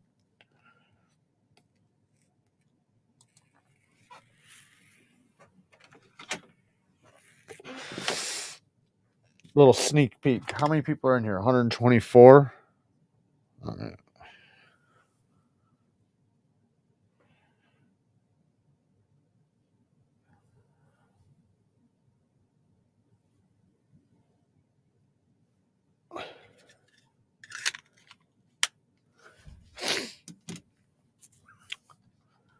Neevesknives, if you had to carry one blade for a month, what would it be? One blade for a month? I get to pick. Probably. I mean, I like a lot of knives. Like, I could probably pick 20 and I'd be okay with all of them. But a Spyderco probably, just because they're the edges and the steel is so good, I could probably get it to last a month. Like I keep talking about this, man. I love the CONVICT, the KANSEPT CONVICT, man. This thing is amazing. I could totally carry this. But yeah, the Spydercos, man, they work really good. Their edges last forever. This too. Same thing with this Demco 80-20.5 with the reblade. This thing will cut forever. This is a little too much to carry every day, but I do like it a lot, but I wouldn't carry it every day. I want to get, like, if my ultimate knife would have an single blade, it would definitely have good action, reverse flicking action, probably multiple deployments, most likely a bolster lock, to some extent, bolster lock with a hole, probably a flipper too, a flipper with a reverse flicking hole, probably two different hole or deployments. That would, yeah. I could easily carry my areas for a month and be perfectly happy. Yeah, and areas, see, and that's kind of like what I'm screaming at are about right now. You know, something like that would be awesome. I mean, I could carry my Sabenza for a month and be happy. The steel is not like the best. So I really like my Hinder. You know, as much as I hate what's going on with Hinder right now, Brian, I love my Skinny, my XM18 Skinny. I love this thing. Love it. Love it, love it, love it. I could carry, and I love this blade shape. One of my favorite blade shapes. I mean, I can stab with it. I can do utility cuts with it. I can slice with it. It's like one of my favorite blade shapes right here. It's got a downward facing tip. It's kind of like an in single blade shape. I have a flipper. I have thumb stud deployment. I'd love to have a hole deployment, but I don't. But great action. I have fat carbon fiber. The detent's great on it. Nice and strong detent. I do have my Carnivore too that I might swap out here soon, even though I do love my fat carbon. So yeah, I could carry this for a month for sure. I did chip my tip, not the tip, but I got some little microchips right here I need to fix up. I haven't had time. I carried a Sabenza for 2 years, and it took me away from the knife community because I stopped collecting and watching videos on knives. That can happen when you find something that it's like you almost feel like this is the one. Since I do this, you know, for a job, like I don't, I'm still searching for the one. I'm always searching for the one. And I know what it is in my head, but I just haven't seen it. Like I haven't had, and if I have seen it, it's something I can't afford. But you know, like this is a very close representation of that. Like I love this, love it, love it, love it. So, my Slim Midi, another great one. Even like knives like this, man, this is a great, great knife. The Sabenza, love the Sabenza. There's so many knives. I really, really, I love the heat treats on Spydercos though. So I wish I could get this heat treat on this. I wish I really could. And you know, when Brian brought that up, like it's a fact. I mean, it's crazy how good or much of a difference it makes when you have a good HRC with a good heat treat. Like, I love how long I can keep a Spyderco edge going. I love the type of edges I can put on it. I love how I can strap it back and bring back that nasty bitey edge. I just love it. And when you can keep, because when you cut, I think anybody in here right now, right? If you all of a sudden, like say a knife that you're okay with, right? You like it, but it's not, you know, it's not the best. If I took and sharpened a 15-degree angle on that knife, whatever it is, it would change the knife for you, because all of a sudden it would be so stupid sharp and cut so good for you that you would want to use it over your other knives. And when you have a good quality heat treat, and even though you're still cutting with it and you're cutting with it and you're cutting with it, but it's still staying stupid sharp. And then, you know, when you just smack it on a strop a couple times and it's, you know, it just keeps that keen edge, it makes you appreciate it so much more. And I, especially over so much testing, I appreciate that so much. I'm not even a huge Spyderco fan, but their steel is just like, it makes me so happy because I can sharpen them up so nicely. Like they take such a good edge and they hold it for so long. And it is a great blade shape. And to be honest, like the blade shape and everything works great for EDC. Crew wear right here. Bang. Love it. I got to get that that CME on this thing though. Can't really beat Spyderco on heat treat. All mine are fucking boss. I know. They really are the best when it comes to production heat treat. You really can't beat them, and especially in the past 2 years. I put a super toothy edge on this thing. I'm gonna put a polish on it next, but ooh, this thing is aggressive. I'm glad I got my XM18 and S45. Mine, I have two XM18s. Mine is both 20 CV. I have a 24 and S35, and then one in 20 CV is, or M390 or 20 CV. One of the two, same thing. But love them both. All of them are great. Love the knives. Even the non-flipper's great. But this one, man, this one's probably my favorite right now. This skinny, it's nice and slim, super comfortable in the hand. The blade shape is like I said, my favorite blade shape. So getting the regrind on this Spartan Hearts definitely moved it up on the list for me, because now this thing cuts. Before, man, it was just so thick. It was almost too much.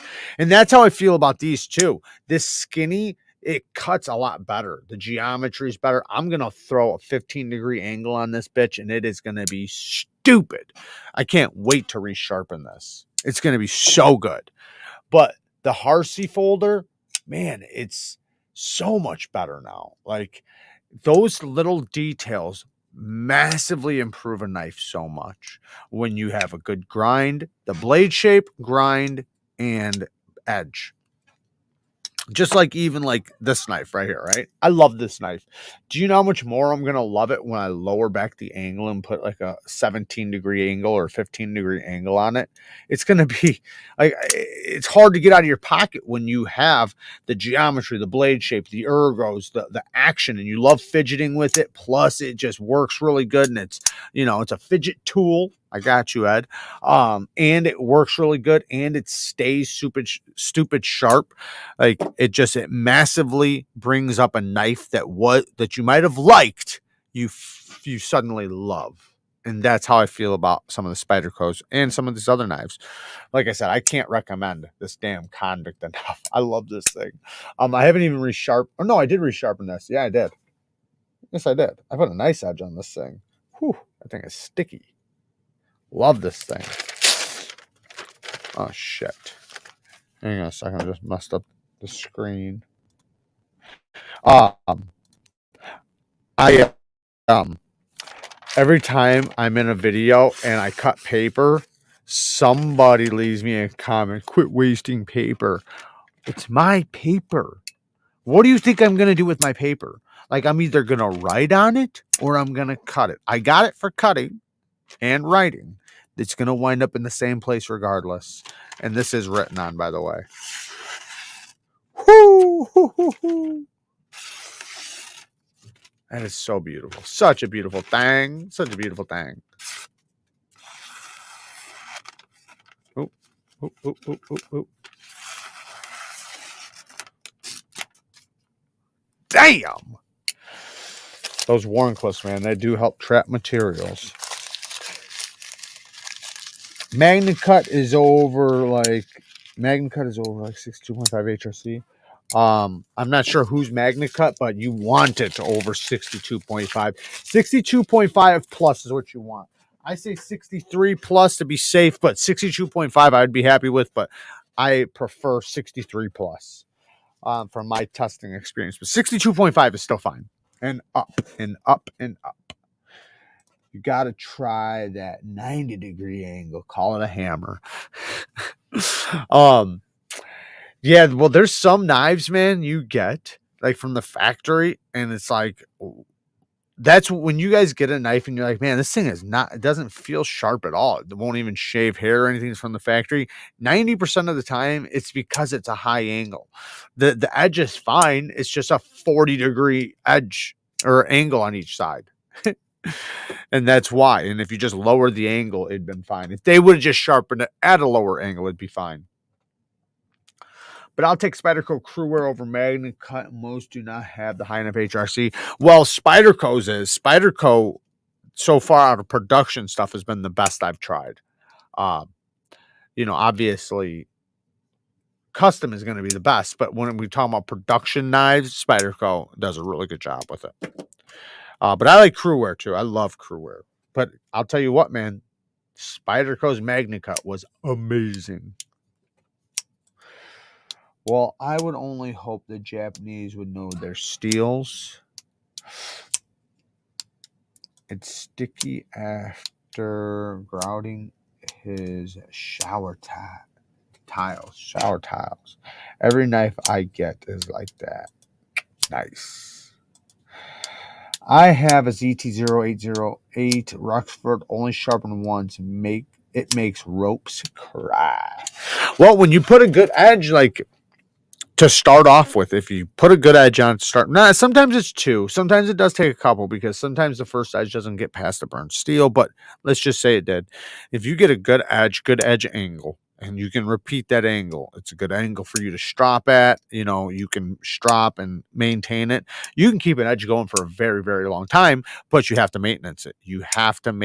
So after you've cut a few things, do a little strop. Don't over strop, but definitely strop. And, if you keep up with it, you can keep an edge going for a long time. But when it does get past the point of which a strop will not work and a hone will not work, get it resharpened. Because otherwise, if you don't, you're just going to have to remove more steel when it does get sharpened. So in order to keep it going good, make sure it's nice and sharp. That's the problem with most kitchen knives, which everybody in here is guilty of, me including. You let your kitchen knives go. You let them scrape, ceramic plates, and you don't really give a shit. But when you have a good one and it's nice and sharp, you make sure you avoid those damn ceramic plates, don't you? Because you took time. Just like with anything, and this is one thing I can kind of like respect from what Greg talks about too, Medford, appreciating, the hard work, labor and price in something, when you have spent a little bit more money on it, when you can be proud of it, maybe when you did put work on the edge or whatever, it makes you use it with pride, and you're less likely to maybe scrape it across a ceramic plate because you don't want that hour's worth of work you put on the edge to just be ruined like that. You don't want to damage that knife. That knife's going to last you much longer because you appreciate it and you don't treat it like Chinese crap, right? And I'm talking about actual crap right now, like not quality stuff, but crap stuff. You don't treat it like that, so you get a lot more time out of it. I just freehanded all my kitchen knives a couple days ago. Great practice. Yeah, kitchen knives are great to practice with, for sure. Absolutely. The problem is a lot of them are just basic stainless, and they don't have the ability to really. I mean, they can get sharp, but not like a good quality steel. But hey, everything's practice. Everything is absolutely kitchen knives, whatever. I just say stay away from gas station knives. Gas station knives are the worst, man, because a lot of times they don't even have a heat treat, and if they do, it's a shit heat treat, and it's going to give you a bad idea. Even some kitchen knives will give you a bad idea on how a knife sharpens, because it's not going to burr. The burr removal is not going to be anything like a knife with a good heat treat. The sharpening, it's going to feel soft, like you don't know it yet because you haven't sharpened enough, but it does. Like, there's a huge difference, and you won't notice it, but it's there. And where you will notice it is it'll defeat you. It'll literally defeat you, and you'll think that you suck. You will think that your sharpening sucks. You will think that you can't do it. And it'll make you less confident the next thing you sharpen, because you're like, man, I couldn't even sharpen that. And it had nothing to do with you. It had everything to do with the steel and the heat treat. The first time, like when I really sharpened or got back into sharpening and I tried sharpening something cheap, I spent hours and I wasn't getting anywhere. Then I got I think it was a rake, and I put it on a stone, and it like went so good. And I was like, whoa. But it was just because the other thing was so soft. It's like kind of like taking Play-Doh and sharpening it, right? It's just mushing. It's not sharpening. It's not cutting, you know. So since you can't cut it, you know, efficiently, it doesn't give you the ability to get keen edges. It just does like almost like mushing the edge. That's almost what it's like. It's almost like you're pushing metal more than cutting and removing. You hear this shit? You guys hear that? Rewind that. Yeah, I'm going to get out of here too, guys. I do appreciate everybody. Thank you to all the Patreon members for all the support. Don't forget, huge giveaway coming up. We already did film the video, so I just got to edit it and put it together. Me and Kara took a walk, and anyways, you guys will see it, the patrons. Shout out to the Bang Gang squad. Shout out to everybody who donated tonight. I do thank you guys a lot. Don't forget to check out the link below if you do want to get some TIEGE HANLEY and subscribe and get monthly skincare. I definitely advocate for a skincare program, and you don't have to go out and buy it every month. It'll show up at your door. It'll automatically come out. It's a very affordable. And yeah, I mean, come on, can't you can't beat just having good skincare program and being healthy with your skin, and it just showing up and having it literally all the directions there for you. You don't even have to think about it. And like I said, you can pause and stop anytime you want. Anyways, thank you to everybody who supports. Thank you to everybody who comments. Thank you to everybody who hits the like button. Don't forget to hit the like button. All the links from all the knives we talked about today are in the description. I love you guys. Thank you guys for everything. Deuces.